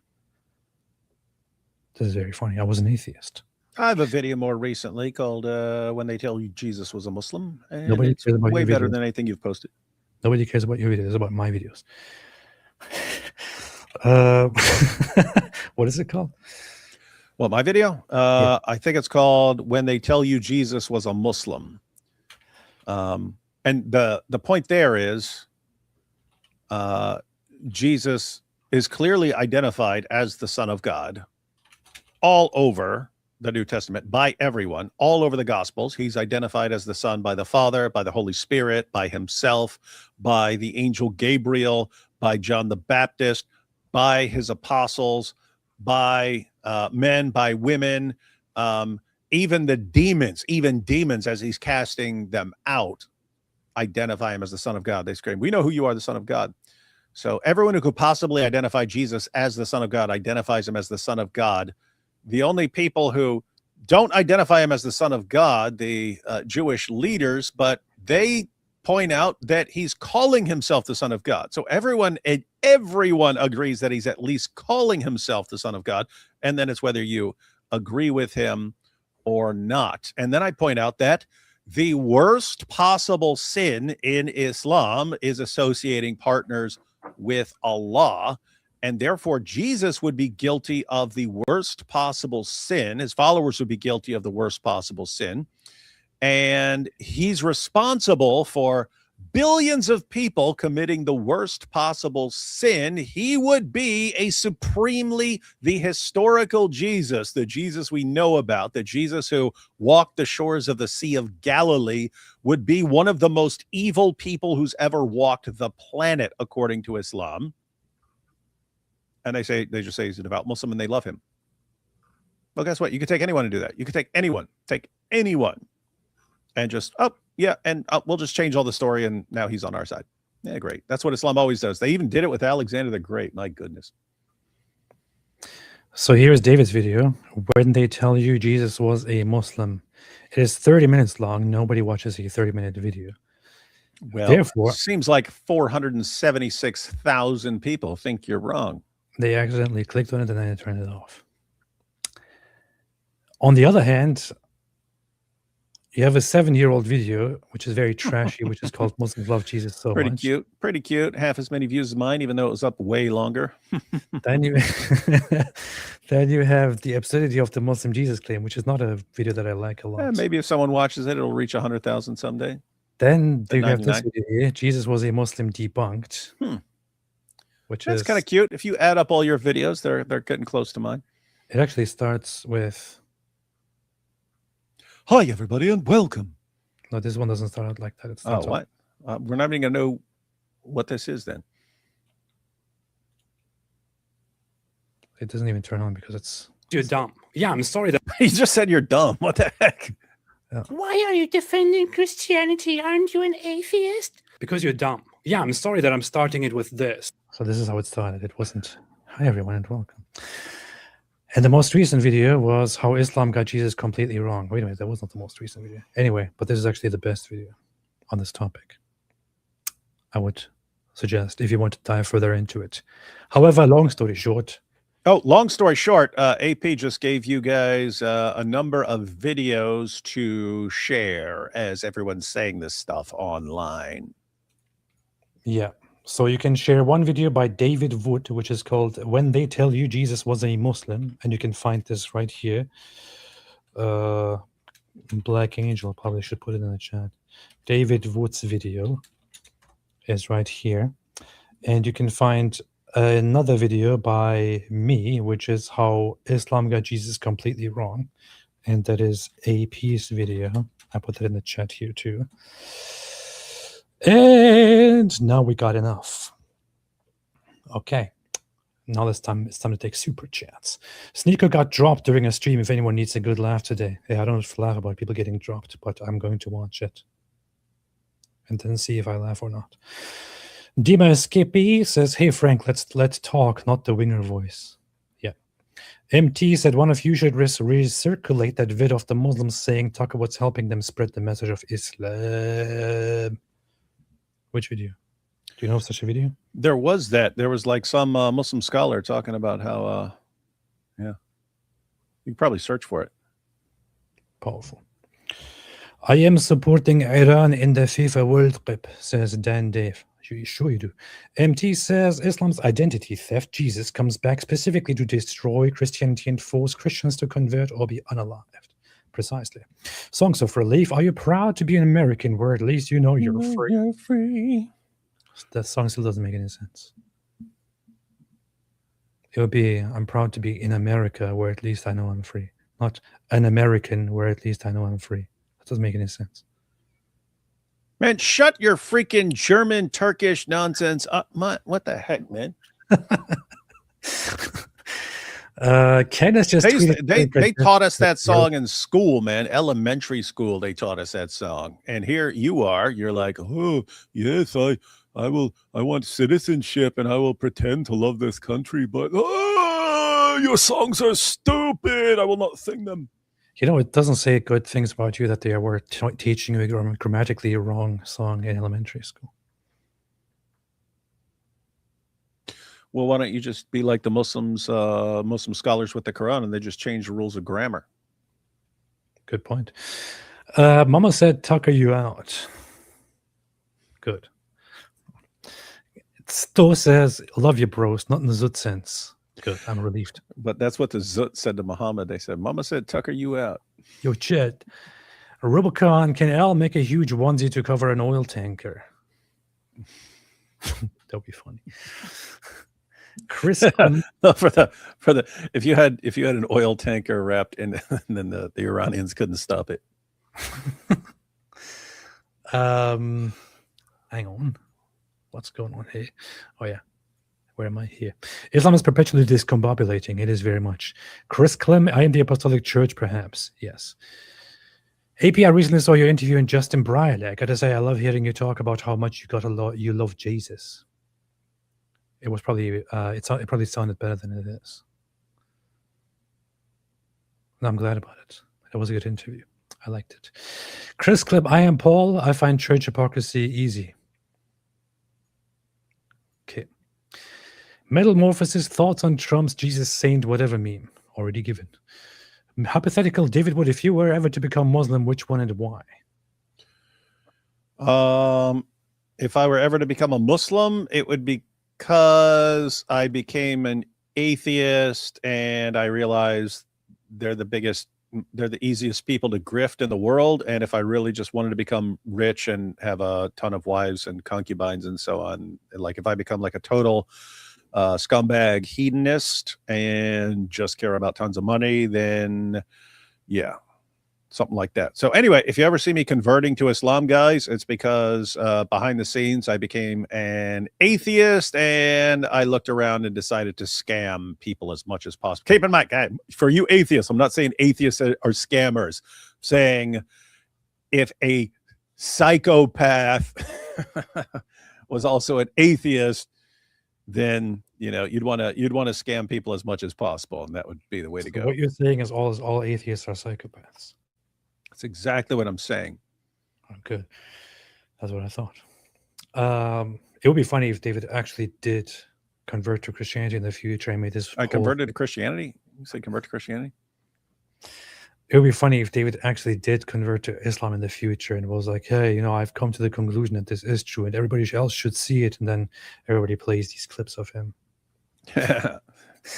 Yeah, delete this afterwards, man, just in case this happens at some point in the future. And I would be like, no, those clips were AI. They're trying to tarnish my name for my powerful da'wah. And so they made an AI video. It's just very funny imagining David as a Muslim. Hypothetical. Christian learner. Why am I hearing so much about Alexander? I'm confused. Because he was great. He was huge. He didn't give himself that name, everyone. Rod Slugos, what do we do with Turkey and Erdogan, AP? Nobody threatens Israel. AP, ask your president to tread carefully. Someone used to make some kind of noise in Tehran, just so you know. What do you do with people who threaten you? Yeah, come get your boy, man. Just do what you do with people who threaten you. Why are you asking me? You already know what to do. Ida, Ida, what's up, Ida? Good to see you here. MT, this would be a good time to make a short video about how Muslims stole the identity of Jesus. I can help with content. You guys need a Discord in the works. Michael James, there's a lot of Palestinian movies now. It seems to be a trend. The old Exodus movie is much better if you have a spare 5 hours. I do. I hate Trump's post, but love that it made Tucker expose that he's a propagandist for Islam and brought attention to Christians imprisoned in Iran. That is true. The Lord works in mysterious ways, and I think he's using Trump to expose a lot of things. And people, by the way, Charlie predicted the Pope being a globalist. Yeah, it's kind of funny that people dug out an old Charlie post about how Donald Trump and the Pope are fighting a fight of biblical proportions or something like that. And people started using it as like, wow, look, Charlie already knew that Trump was evil. The context of it was that Charlie was completely agreeing with Trump and rooting for him when Trump was having a little spat with Pope Francis. Because Charlie, as much as he respected the Pope, also thought that the Pope sucked in terms of geopolitical matters. McFly. You'd be right about that. Yeah.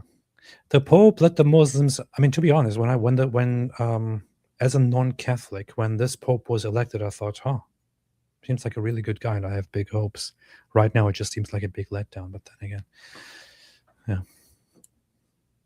If I was a Catholic, I would probably still very much respect him. But think, I wish he hadn't said this one thing. McFly, the Pope let the Muslims into the Vatican for Ramadan. There's a time to criticize this Pope and the institutions over. Most Catholics forget how a certain Pope was against the printing press. Yeah, I think that the Vatican should tear its walls down and establish living quarters for Muslims there to accept more refugees. Zook Zook, are the Al-Zut bloodline still alive today? Yes. Absolutely. They're the Jat people. J-A-T. Look them up. I also matter of fact, there's a website that gives like the history of the Jat people, and they say back in the day we were called the Zut, and they even reference. They don't say what they did to him, but they reference that. And according to Muslim sources, the Jat people actually met with Muhammad in the desert. They need to make me the editor of their website. I think I can spice things up a little bit. I also have some Zut ancestry. I don't know how much though. Put that on your shirt, man. I have Zut ancestry. You know, it's funny. I told you before, and I've said it before, but in case anyone's new here, the messages I get from Indian people are like, "That's right. That is what we did to them. I'm so proud of my ancestors." It's like that. It cracks me up every time. Should take your ancestry DNA results and put Zut there. This much percent Zut. 100% Zut. And Wyckoff, hey, Anne, it's good to see you here. Maybe I have seen you, but I just, for some reason, feel like I haven't. Trump's pick was awful. Also, Islam desecrates the actual body of Christ every day by murdering members of it. Of course, that is the other aspect which we did not mention, and I'm not sure why David didn't bring it up. Very sloppy of him to do. That apparently Muslims love Christians so much that they are the #1 killers of Christians around in the world, who are responsible for great massacres of Christians in the world as we speak. Apparently that doesn't matter. What really does matter is that some people spit on Christians or at Christians in some places, and some people don't believe in Jesus. But the fact that an entire group lies about Jesus and massacres them like none other, we are supposed to just disregard that. That is, we're supposed to focus on the fact that they love the fake version of Jesus. That's awesome.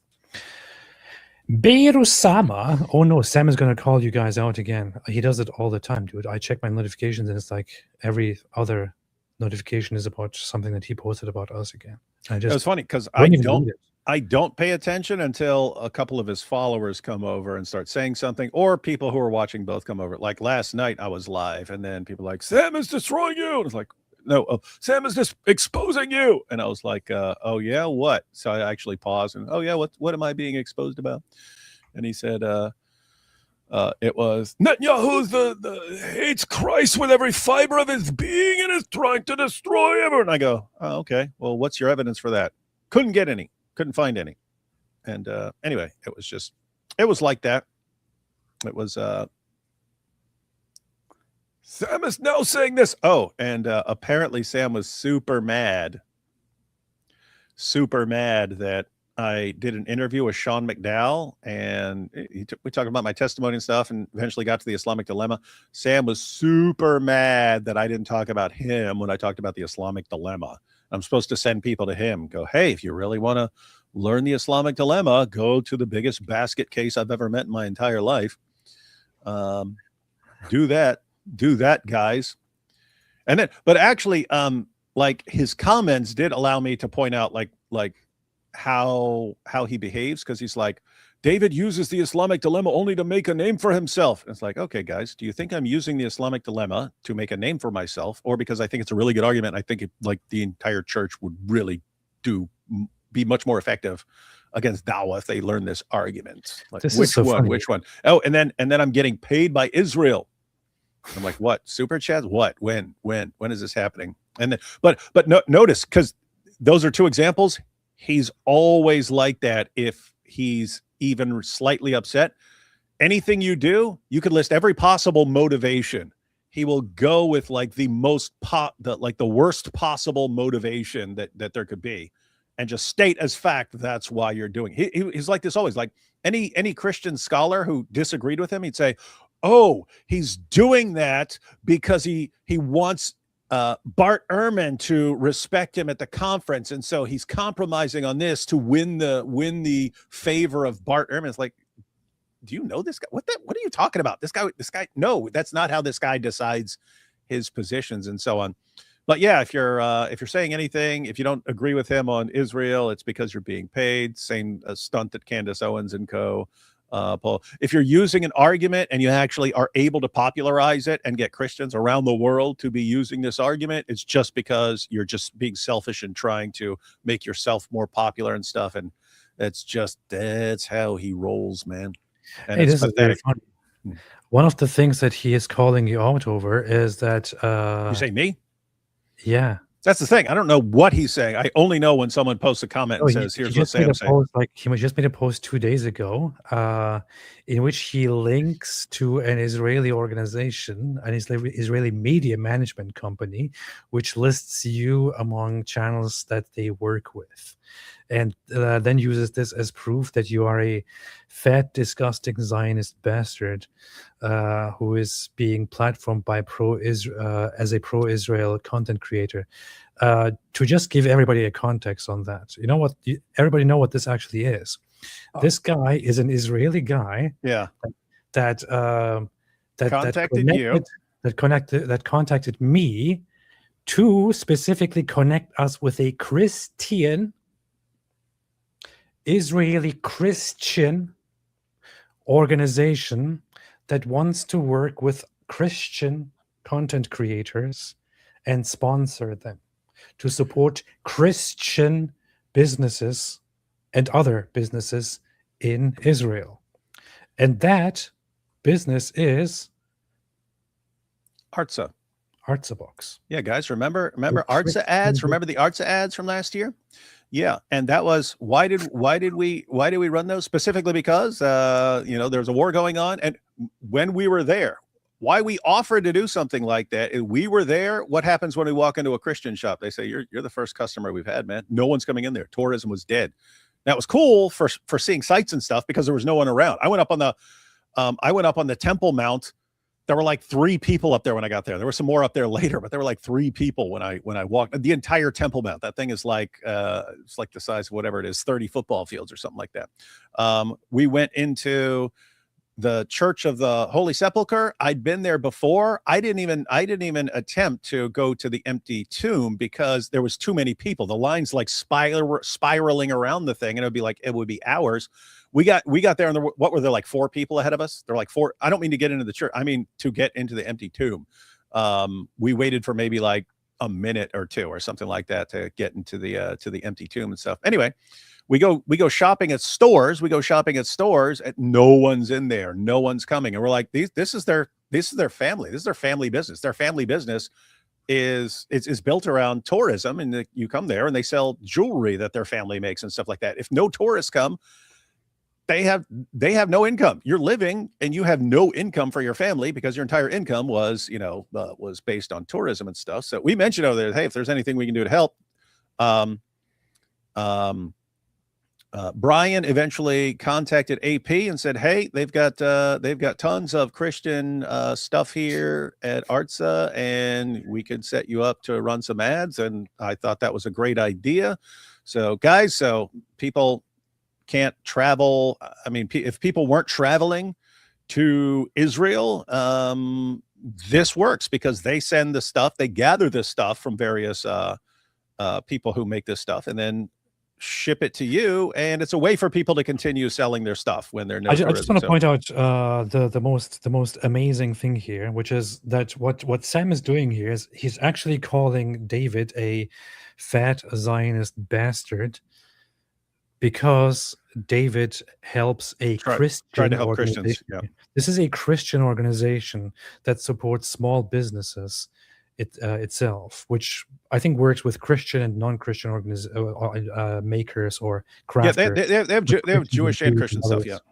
But they primarily make Christian products for Christian people. It is explicitly a Christian business. This is what it is. So this is the kind of stuff that people like Sam do, right? They condemn people for allegedly supporting Israel's treatment of minorities or of Christians while completely ignoring actual Christians in Israel, completely ignoring how Christians in Israel feel.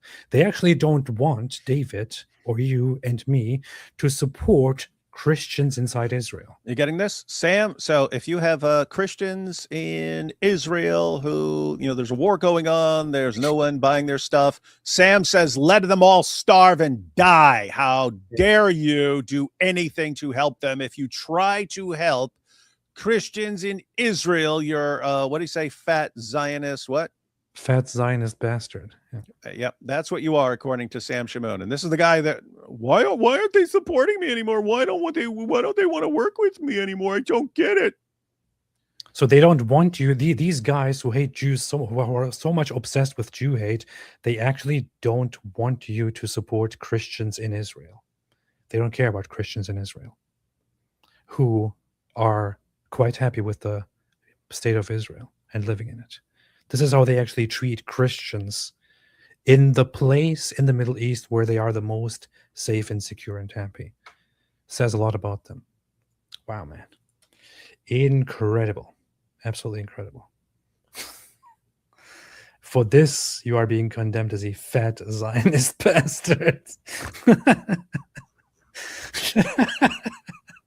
But notice, guys, that's another example. That's exactly what I was saying, right? Like, hey, I'm promoting Artsa boxes. What's the motivation? Because they paid you to support Netanyahu and to lie about him and blah blah blah.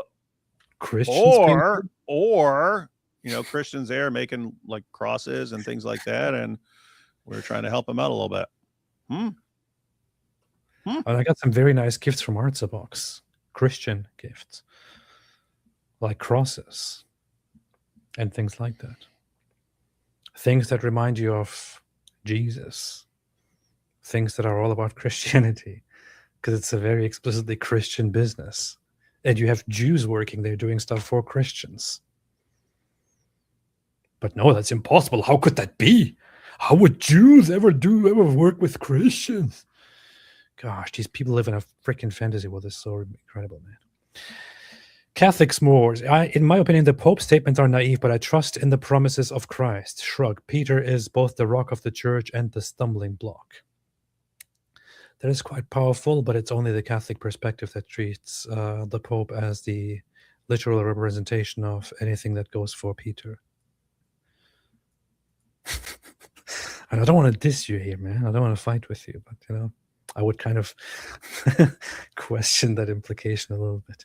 Well, where's my popcorn? We got Orthodox versus Catholic here. Fight, fight, fight, fight.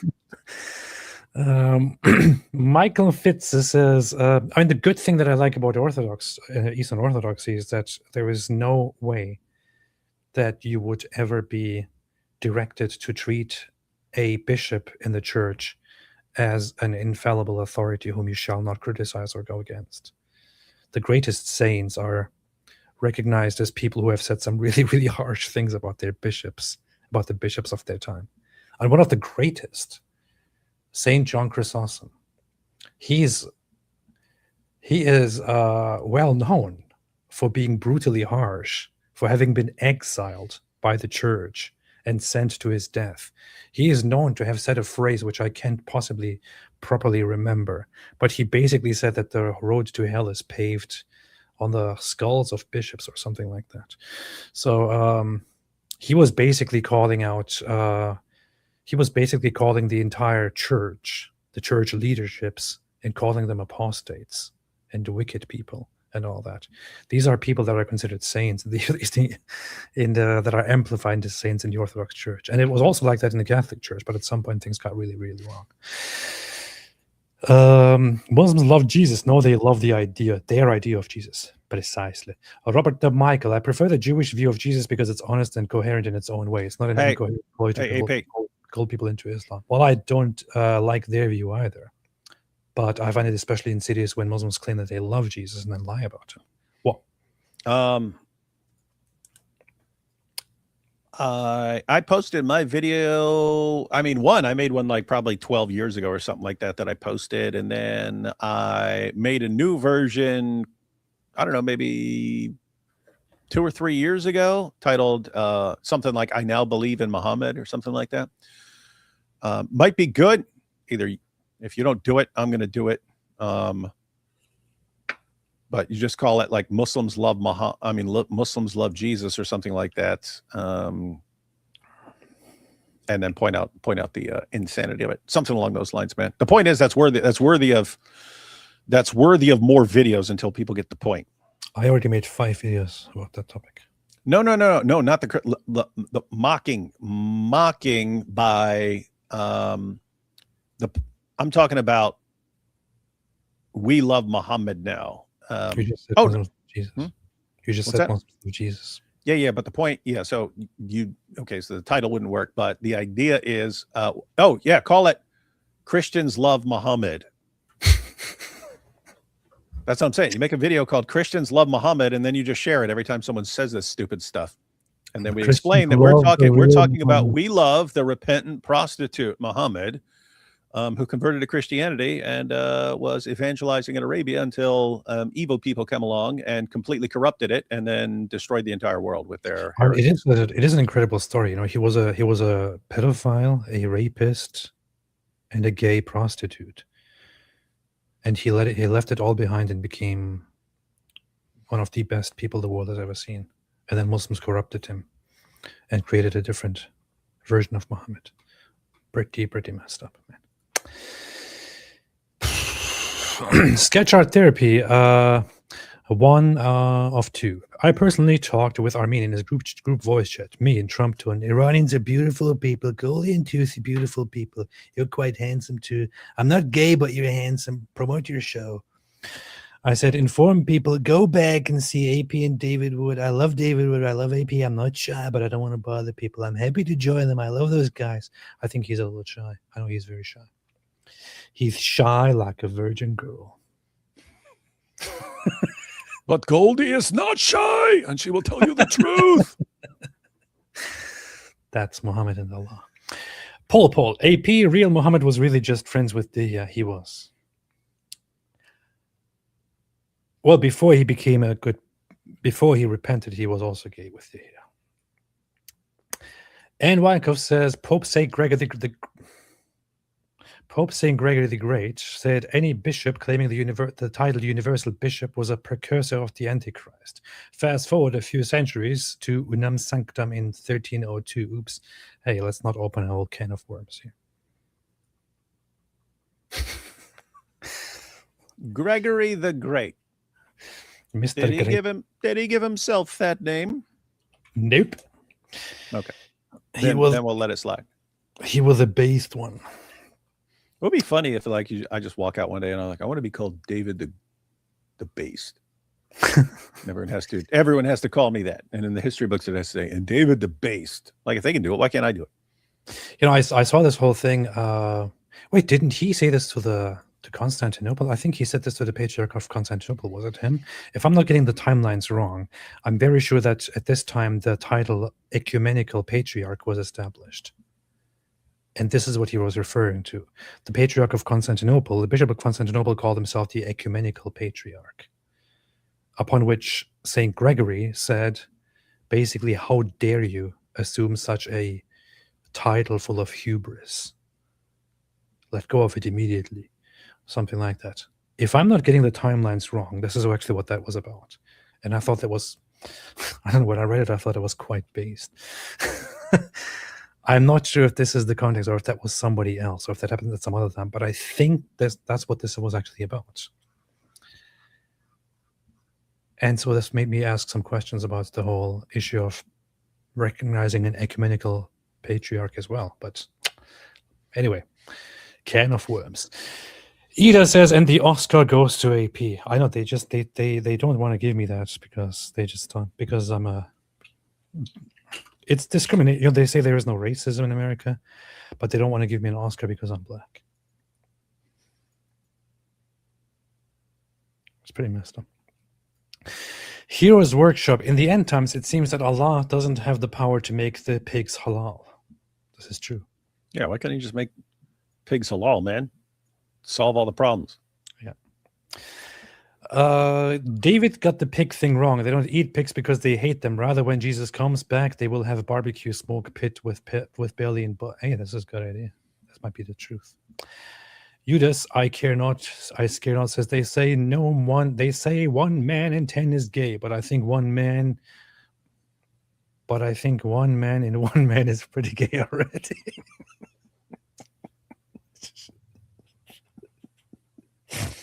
Shut up. Let's not even think about 30. That's a very good point. What's wrong with you? Blue Moon, Pop is embracing Islam. Priests like Father Calvin are openly anti-Semitic. Tucker, Candace, Meghan are glorifying Islam, promoting it. They are the new Dawa. Do you think this new Christianity is de facto? Islam is whining? No, I don't think so. I think it's very, very far from it, actually. Yeah, here's the thing. You have various people in various places of influence. So, yep, Tucker, Candace, Meghan, even Black Angel's Pope and his popery.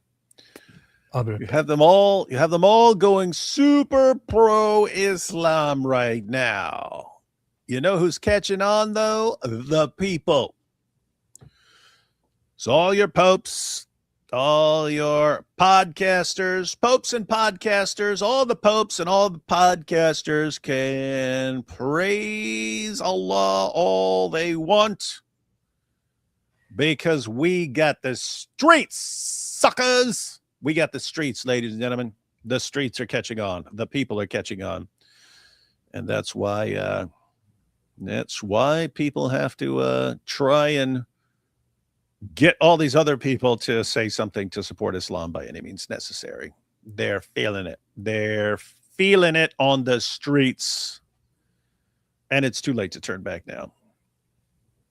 And it's only getting way, way, way, way, way worse for Islam. Mark my words. This month, guys, we are almost halfway through this month. Just watch what happens these final 2 weeks of just this month. Not going to be good, guys. Not going to be good at all. Not one bit. Dawah guys aren't going to like it. Not going to like it one bit. Andrew Tate tweeted himself nailed to a cross with a cigar in his mouth. Milk Bar TV tweeted it via account Gadget. Candace and Tucker said nothing. Right. You don't have to respond to anything. That's true. But yeah, the point is, Candace would defend Tate no matter what. She defended him after all the sex trafficking and stuff. Biggest little fangirl and stuff like that. Does she really care about what people do? No, she cares about who she is friends with, or who her husbands are friends with, or who's unquestioning loyal to her. Stop talking trash about kindness, man. Tucker said he experienced a demonic attack. It seemed overblown, but as time passes, it appears to be influencing his mind. Just like Muhammad. Maybe those were the jinn from the desert. Demons are known to be the jinn. Demons are known to be the jinn, according to Muslims. These demons come in a group of 30, in which these demons enter the prophet, possessing him, giving him the strength of 30 men all night long. Say no to demons. At first I was wondering why you were spelling it like demon. Now I get it. Yeah, we found it. Because my objection to the idea that it's jinn is that Muhammad had the strength of 30 men. And so CJ actually reconciled this. So now we've got the solution. Muhammad could have been getting banged by jinn, who would be called demons. So he had the strength of 30 men. All right, now we know. I got this beautiful gift from Coptic Christians that I love a lot, and I kind of want to read it, but it looks like a huge book. Yeah, and you guys need like a 80-page version. And it's like a 400-page one. It's like, last time I read a book this long was a long time ago. I should listen to it if there's an audio version. I don't know. But shout out to Coptics. Shout out to Coptics. Yeah, guys. They are the best. I love those people, man. I've seen very little ill coming from them. No, I'm just saying, you spend some time in prison, you won't like cops anymore, man. Anyway, yeah, guys. That was terrible. At the beginning of the show, we were talking about this book, the Greek Alexander Romance, and this actually has more in it. I think the Alexander Romance in here is only like 130 pages. It has like introduction, all this stuff. But anyway, it's only like 130 pages. But actually stopped reading that and paused because the Syriac Alexander legend was under 20 pages. And I was like, ooh, I'll read that because I can go ahead and read that, and it's way quicker, and I can read it before that. Anyway, point is, if you were to hand me some 400-page book, that thing would always kind of come up last in the reading. Coptics are based. The reading schedule. Coptics are not monophysites. That is a misconception and a misunderstanding. This misunderstanding already went on for way too long, far too long. They were the whole break of the Oriental churches came over the issue of Christ's nature, whether it is described as one nature or two natures. But both sides literally meant the very same thing, that he is divine and human, two in one, inseparable. Both sides are from the very same thing. They will describe themselves as miaphysites, not as monophysites, that they don't believe in that thing. Some people still think that they are monophysites, but they are not. This has already been resolved in attempts to get rid of the misunderstanding and resolve the whole issues. In the 90s, prominently, both sides agreed that they both believe in the very same Christology, and that the disagreements were just over words, over semantics. If you're referring to the same Jesus, then Tucker thinks our Jesus is literally coming back to prove that Islam is the true religion and we are all liars. Exactly. That's what Tucker is saying here. Eunuch Petsu, here eateries are closing, price rising, crushing. Nice. Sadly, we are in a Matthew 20. I was going to do a sneaker on accident. Sadly, we are in a Matthew 24:10 moment. We can't take it personally. Very, very much so.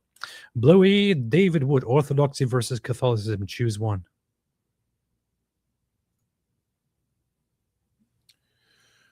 Orthodoxy.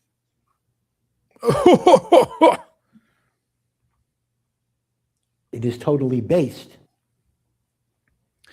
It literally doesn't mean anything to me at all. But yeah, that's kind of cool. Why Orthodox? I don't know. Good point. Because you guys are kind of the underdogs. You know what I'm saying? Hey. We're not underdogs. We're overdogs. Trying to act like an ortho bro. If the Islamic Jesus also enforces Sharia when he returns, so I guess Tucker thinks Jesus is fine with what? With Boyne King. 9 is okay, yeah. 9-year-olds. I can put this all together. Let me know. Okay, now I get it. Yeah, very much so. Mike Rochwiner, it's fun to troll Habibi saying that their book claims PEA is stored in the bowels. Well, it says it is between the backbone and ribs. It clearly must be there, therefore. But you can also look at it the way Nader Ahmed looks at it and says, well, if you look from the bottom, you can find that it is between the backbone and the ribs. If you look at it from an angle, then where the sperm is located is between the backbone and the ribs. Look, I have a scan here which shows that if you look at it from this angle, the Quran is actually completely correct. No, Charlie did a video last year saying he doesn't like the Pope's open border and BLM stance, but he's going to watch and see. Yeah, Charlie was always critical, but also respectful of the Pope. Ida, AP is the deal with reading my name is now going to be like David used to read support stickers, and I try to get him with that. Love you both. Love you too, Ida. Speedrunner, hi guys. In your opinion, what do you think would happen if US went full Ron Paul and noped out of the Middle East and also internationally? I think it would be a great disaster. It would be a huge disaster. Yeah, we are there for a reason. Yeah, that's a. We're holding the world together. Yeah, it's weird because in like how I would like things to work, it'd be pretty libertarian. Government, stay out of my face. Quit messing with the entire world. Focus on things that are important to your own people and stuff like that. That doesn't work in the world that we're in. And the theory kind of only works because it's basically the United States was so powerful for so many years that a bunch of people kind of, dialed back their intentions and stuff like that. And they're waiting for weakness. But guess what? China wants to do a lot in the world. Russia would love to keep expanding everywhere around them. Islam would still love to take over the world. They weren't able to do that stuff for a long time because the United States is too powerful. But as the United States says, we don't want to do that. If they smell weakness or something like that, guess what? They're gonna various things are gonna start expanding, and then they just become way more difficult to deal with. And so you could do that for a while, but you'd be pushing the problem off for a few years or maybe to the next generation. But by then it'll be a much bigger monster. Yeah, I think that the whole idea of isolationism, we should only focus on our own problems. I don't understand how this is I don't want to speak for Christians or Christianity or anything like that, but it doesn't strike me as a very caring and very Christian position, and a traditional position in general. It's a very hyper individualistic and selfish position to have. And for the same reasons that isolating yourself in society and only taking care of your own problems and not of anybody else's is a counterproductive, asocial, and possibly and probably very immoral attitude to have.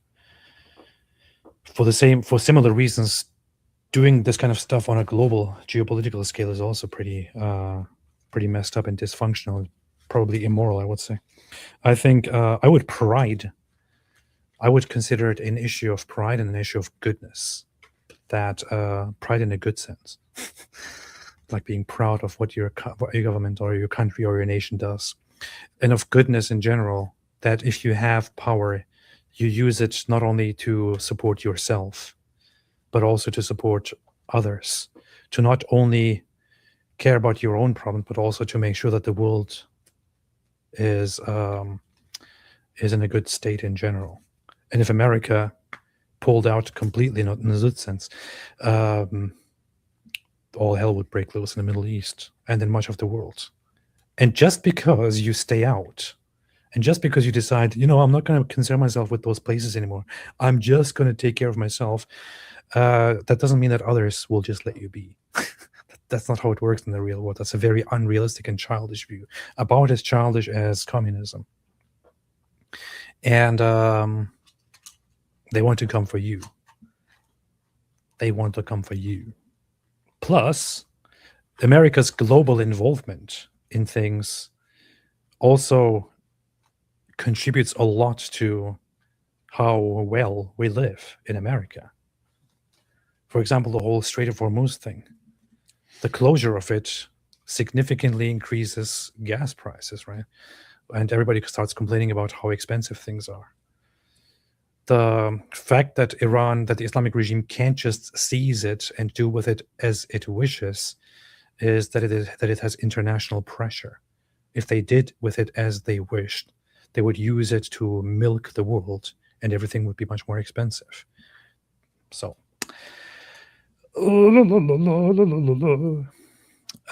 Zachary says people care more about me in the chat here than they care about David Wood and AP. That's nice. Cool. I'm gonna ban you now. Canadian sorcerer, but seriously, should Trump be sainted? No. Jack Ray says the Sammy crew got David to repeat himself 487 times more than normal last night. I get my numbers from super accurate hyperbolic orange AI. Nice. Paul from Daily Wire about Erica. People tried to track her travel plans, route, and time. That's what Candace's fans are doing this 6 month. Candace said it's a PR trick. Candace, she did say that Erica Kirk canceling her travel arrangements because of threats is just a PR stunt. That's what Candace just said. I mean, how vile can you actually be that you harass this woman day and night, and then actually she gets bothered by your fans so much that she has to cancel her plans, and then you also call that a PR stunt? You absolute female dog. Yeah. Hey, little, because I'm just saying this because that comment is sandwiched in between some comments about Sam, right? He has sort of some of the same characteristics as like a Candace, right? Like think like the abandonment issues. Like, so Charlie stopped working with her. She goes after everyone around him and tries to destroy everything he ever did, right? Right. Certain people have a problem with that. But then notice, right? Like she'll have her people like tracking her whereabouts and stuff, constantly harassing her so that Erica is always thinking about Candace somehow, even if it's just by people harassing her. But you also have to like look this stuff up. AP, remember you were talking about how I promoted Artsa boxes last year? And apparently I'm on someone's site somewhere. I didn't know that. I didn't know about that site. That's the point. Someone had to be looking for stuff, right? Someone has to be looking this stuff up. Oh, now I got it. The case cracker. Now I can prove it. So it's a much smaller scale than what Candace is doing, because Candace is massively popular and fortunately Sam is not. And if there's anything right about the world, never will be. But it's the same mentality. Like, could you imagine someone like Sam becoming as famous as Candace? Like, what absolute insane havoc he would wreak on the world. It's creepy stuff, man. Candace blocked AP on X. He never got over it. This is actually the reason why I Still talk mad. about Can't take it. Can't take it. Move on, AP. I just don't want to be blocked. She blocked you. Move on. I don't want to be blocked. Don't complain about her the rest of your life. I don't want to be blocked. Why would you block me? No, you're good, man, but that's my thought process, said Catholic S'mores. Good. Jack Ray said, today I watched Malik get schooled by a random Muslima. I thought I couldn't see a dumber today. Then I saw a BHI roll up on Sons of Thunder and defending a line. The stupidity was strong with the BHI. And then there was Tucker. Black Hebrew Israelite, you mean? It kind of sounds funny when you say BHI, though. I have never really engaged with much of the Black Hebrew Israelite content. Yeah, because you get crushed. I just know that they're kind of goofy. Sons of Thunder is a pretty cool name for a channel, though. The only thing I know about the Black Hebrew Israelites is that they wear this weird armor, that they think they are the real Jews, and they do this thing, they're just hyping each other up, like, what? What? Brother, read 1 Timothy. It's so weird, man. Let's break it out. And then they're all dressed like they're in Mad Max Beyond Thunderdome, and it's super cool. AP, I got an idea for whenever you're feeling creative block. Go through all of your old videos, real old videos, and make new editions of them with 1-2. I did think about that before as well. He didn't say with 1-2. He didn't say with 1-2. It's with, and then that means that's followed by another. There's no other comment. Uh-oh. Oh, Okay. here.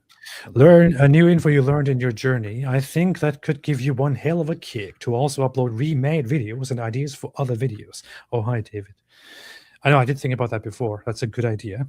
And lots of the old videos are kind of trashy because they were done in like in very trashy new beginner ways.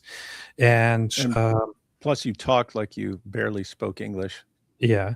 And like you didn't know enough adjectives and stuff, so you just like say, and this is not very good. In fact, it is bad.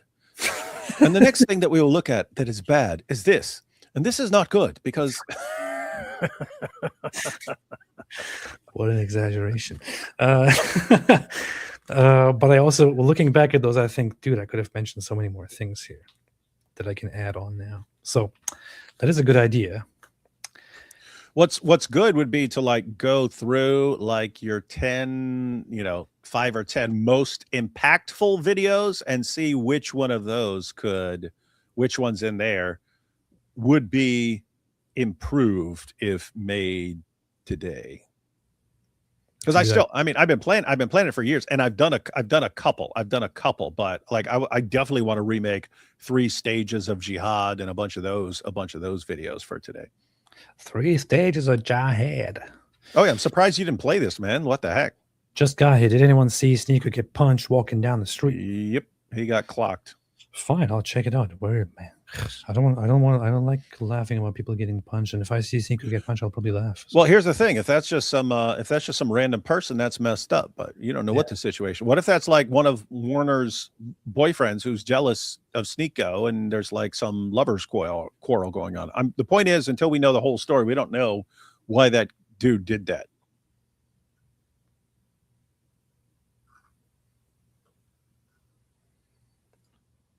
All right. What are you doing, man? You gonna play the video? All right, here you go. It's too high up, man. Okay, there we go. And put your life force into a sock. Yeah, you deserve to be publicly executed. Yes. He said, so he's talking about putting your life force into a sock and saying you need to be publicly executed. Everyone's whining because he gets punched in the face. It's not like the death sentence, guys. Wait, he's talking about dudes whacking off into a sock and then a dude punches him in the face. But the clip starts with him saying that people who do that at home should be publicly executed, and then he gets punched. That's What if that dude hurt? What if that's the reason the dude's like, what did you just say? He said I should be executed. Clock. This was completely unexpected, man. This was the weirdest start of a clip. And put your life force into a sock. Yeah, you deserve to be publicly executed. Yes.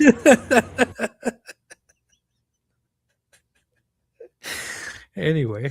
Yes, instead, you should be putting your life force into all these OnlyFans girls and these trannies and all the girls we run trains on.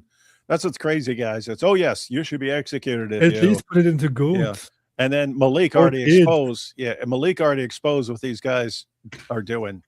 They're giving dawah during the day, and then they hit the clubs at night. They pick up girls. Doesn't matter if they're trans or what. They don't seem to care. And then they're in their words, smashing hoes, running trains, having 3-ways, and all this stuff, and totally fine. if you're into the double life thing. But right now he's in his yes, I'm super righteous mode for the camera. Yeah, I thought this is New York City. It is New York City. It's kind of funny. Just on the look, it just looks like You unmistakably can tell that's obviously Yeah. New York City, man. New York City. New York City. What are you talking about? New York City. You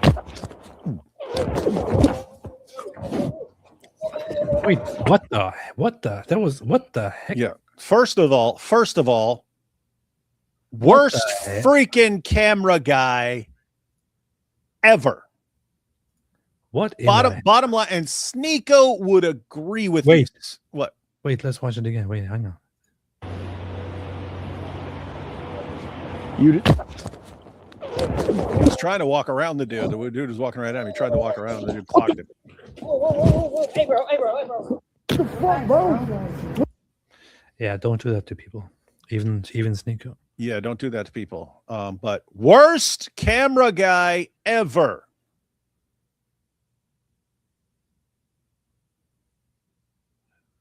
I wonder what the context is. Well, Sneeko was saying that anyone who puts their life force into a sock should be executed. Also, this guy probably just did it in a sock, and so he heard this, and then he decided to punch Sneeko.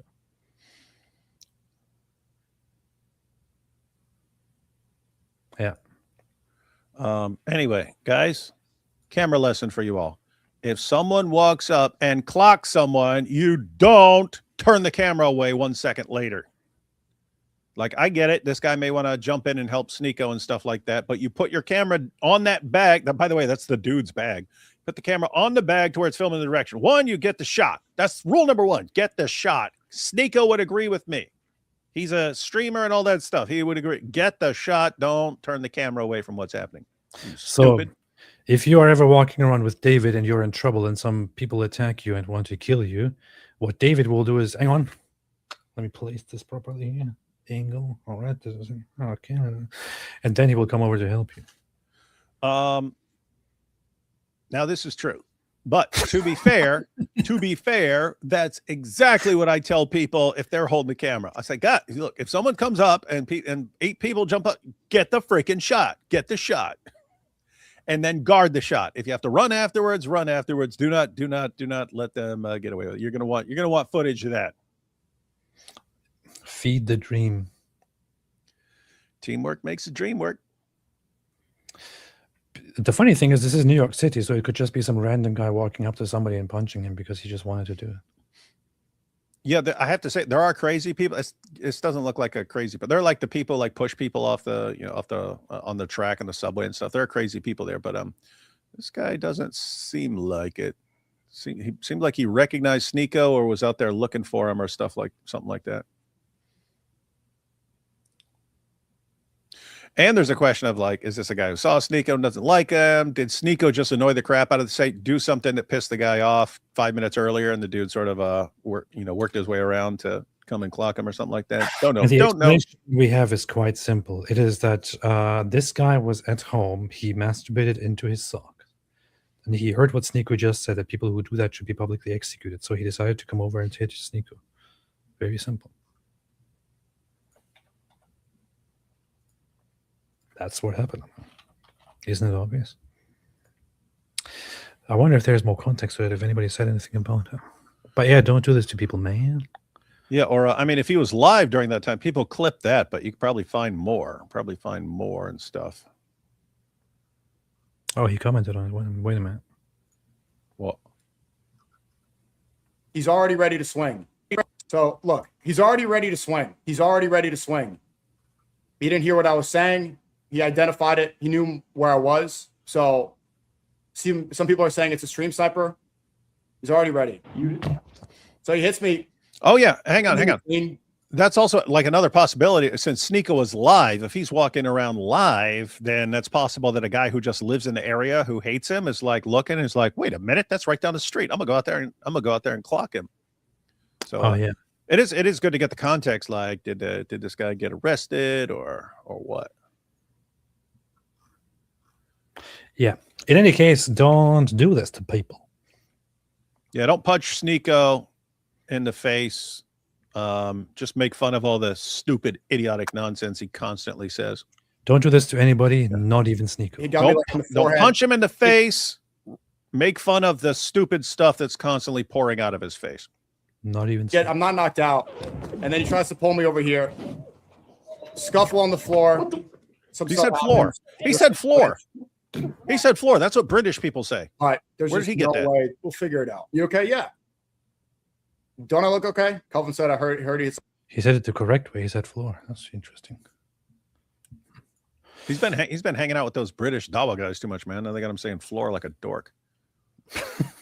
What? All right, final super chats. Go with Chris. Go with Christ says, just got here. Did anyone see Sneeko get punched? No, we haven't seen it. Wait, Sneeko got punched? What the heck? What? Wait, what? Is this breaking? Yeah, probably. I don't care. I don't want to see it. Hope you guys are doing well. I have been through a lot lately and still sick. Need your prayers. I missed you guys. Keep the fight and God bless you. Everybody will pray for you. Randy Bales. Good evening, AP and Daily Wire. May God bless you both. Thank you. Appreciate that. Arzek, what Moshe said. Exactly. Jack Ray, Moped wanted an Alexander bromance. The title Pope was used in Alexandria for the Bishop of Alexandria, Pope Heraclius, 3rd century, before it was used by the Bishop of Rome. This is very true. I can confirm. Jack Ray, what did Al-Zut say to Moped? More house. Dan Dave, you think Immortan Joe in Mad Max was based on Mo? Oh, yeah. Like, obviously. Cool. Paul dumping on X your Quran, 3 Quran stages 2 no can be good. Exactly. Dan, thank you. AP David Wood, you should also make a vid on rival prophet claimants in 7th century Arabia. This is very funny. I forgot about it until now. Sorry, I was just counting all the cash that I have. Look at this. It's like $10 here. I actually thought about making a video about this a long time ago, specifically about gosh, I forgot his name. Musaylima, who was a rival prophet, who was alive at the same time as Muhammad, and after Muhammad died, he proclaimed to be the actual true prophet, and Abu Bakr, the successor of Muhammad, then declared war on him and killed him. But Musaylima was one of the rival prophets. He claimed to be a prophet, and what's also very funny is that according to old texts, he made the claim that Muhammad's real teachings were corrupted by the Muslims, and that Muhammad didn't preach these things that they say he preached. He said that Muhammad never preached like 5 daily prayers. He didn't teach a complete prohibition on alcohol. He didn't preach that that you would be punished for. I don't exactly recollect, but I had a plan to do this a long time ago. Should get back to it. Sneeko puts his life force into his dawah. This is so funny. I was trying to think of the name of Musaylima, but I didn't read further in this comment where it literally says Musaylima. Anton Niguez says Sneeko puts his life force into his dawah friends. This is true. And his dawah friends put it into trans people and goats and little girls. Michael James, fundamentalist masturbators are dangerous. This is very true. Bluey, Sneeko got punched by a 5-point masturbator. This is true. Sheikh Othman, Mike Winger would have knocked Sneeko out. He would have. Nobody doubts it. Candace is now tweeting to Erica harassing her. Well, Candace can go to hell. All right. Hang on. What? Hang on. One more thing. Hang on. You got someone over in the chat. Candace is an evil devil and a bitch. Go ahead, continue. So look at this. So you have Ehab here, who says, the abomination of desolation in Jerusalem is the Jewish occupation of it and its establishment as the capital of their rule. Right? So that's very nice. Where did you get that from? You have the abomination of desolation in Daniel, and then in the Gospels, Jesus says, he's warning people about the abomination of desolation when they're going to see it and so on. Anyway, just read this real quick. So this is in Daniel. He will confirm a covenant with many for 1/7. In the middle of the 7, he will put an end to sacrifice and offering. And at the temple, he will set up an abomination that causes desolation until the end that is decreed is poured out on him. So at the temple, he will set up an abomination that causes desolation until the end that is decreed is poured out on him. So at the temple, this really bad guy's going to set up an abomination that causes desolation. AP, what? So the claim here is the abomination of desolation is the Jewish occupation of it. Of what? It says the temple. AP, what is the Jewish occupation? What has the Jewish occupation set up at the temple? Is it the Dome of the Rock? Is it the Al-Aqsa Mosque? What is it? Yeah. Basically, a status quo of allowing Muslims to do whatever they want to do up there. Yeah, Muslims have free reign up there. They call the shots up there, and you're saying that something at the temple is actually Jewish. Okay, if you're just gonna be that sloppy, you can say anything means anything. And let me guess, any prophecy you're interpreting is gonna it's people I really hate are. That's what that prophecy is about, right? Now, what if somebody came along and said the abomination of desolation is actually Christianity? Or the abomination of desolation is stupid people making stupid comments all over YouTube. Honestly, what if, I don't want to give people bad ideas, but what if somebody now comes along and says, clearly Christianity is a perversion and it fits perfectly well, and the abomination of desolation is actually Christianity? What are you going to say about it?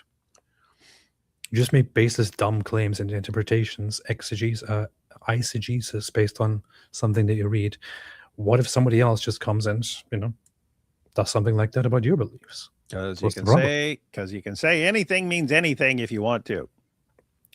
Thank you so much for your opinion. Opinion disregarded. Yeah. Point being, if you want to say you don't like, let's say, Jews, or you don't like Israel, whatever, say that and make an argument for it. Don't say this is what the Bible means. Now you're on dangerous ground, buddy. Don't try to use the Bible. I think this goes both ways. I think people should generally abstain from trying to use the Bible to. Yeah, people should generally abstain from trying to use the Bible to affirm their political positions and all that in matters like this, and try and stop reading into it. But who am I to tell you what to do? I would never. I would only allow you to tell me what we should be believing in, because you, of course, know best, Mr. Whatever your name is. All right. Anything else, David? No, that's it. That's it? Mm-hmm. We've said it all. I've said it all. And I won't say more. I won't say anything again. All right.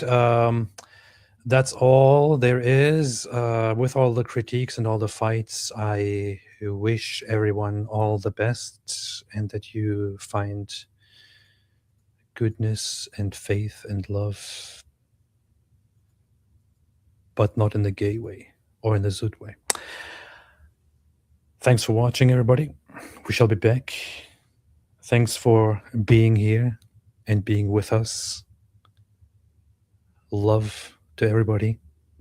And I mean it. It comes from the bottom of my heart. I say from my heart, not from our hearts, because David can't give you love from the bottom of his heart because he's a psychopath. However, even he symbolically probably does give you guys some love, or at least in a way that is not non-emotional, because he's a psychopath, but still he's a Christian. Thanks everybody for watching, and thanks for making everything wonderful here. God bless y'all, and God bless America. Stay away from Islam.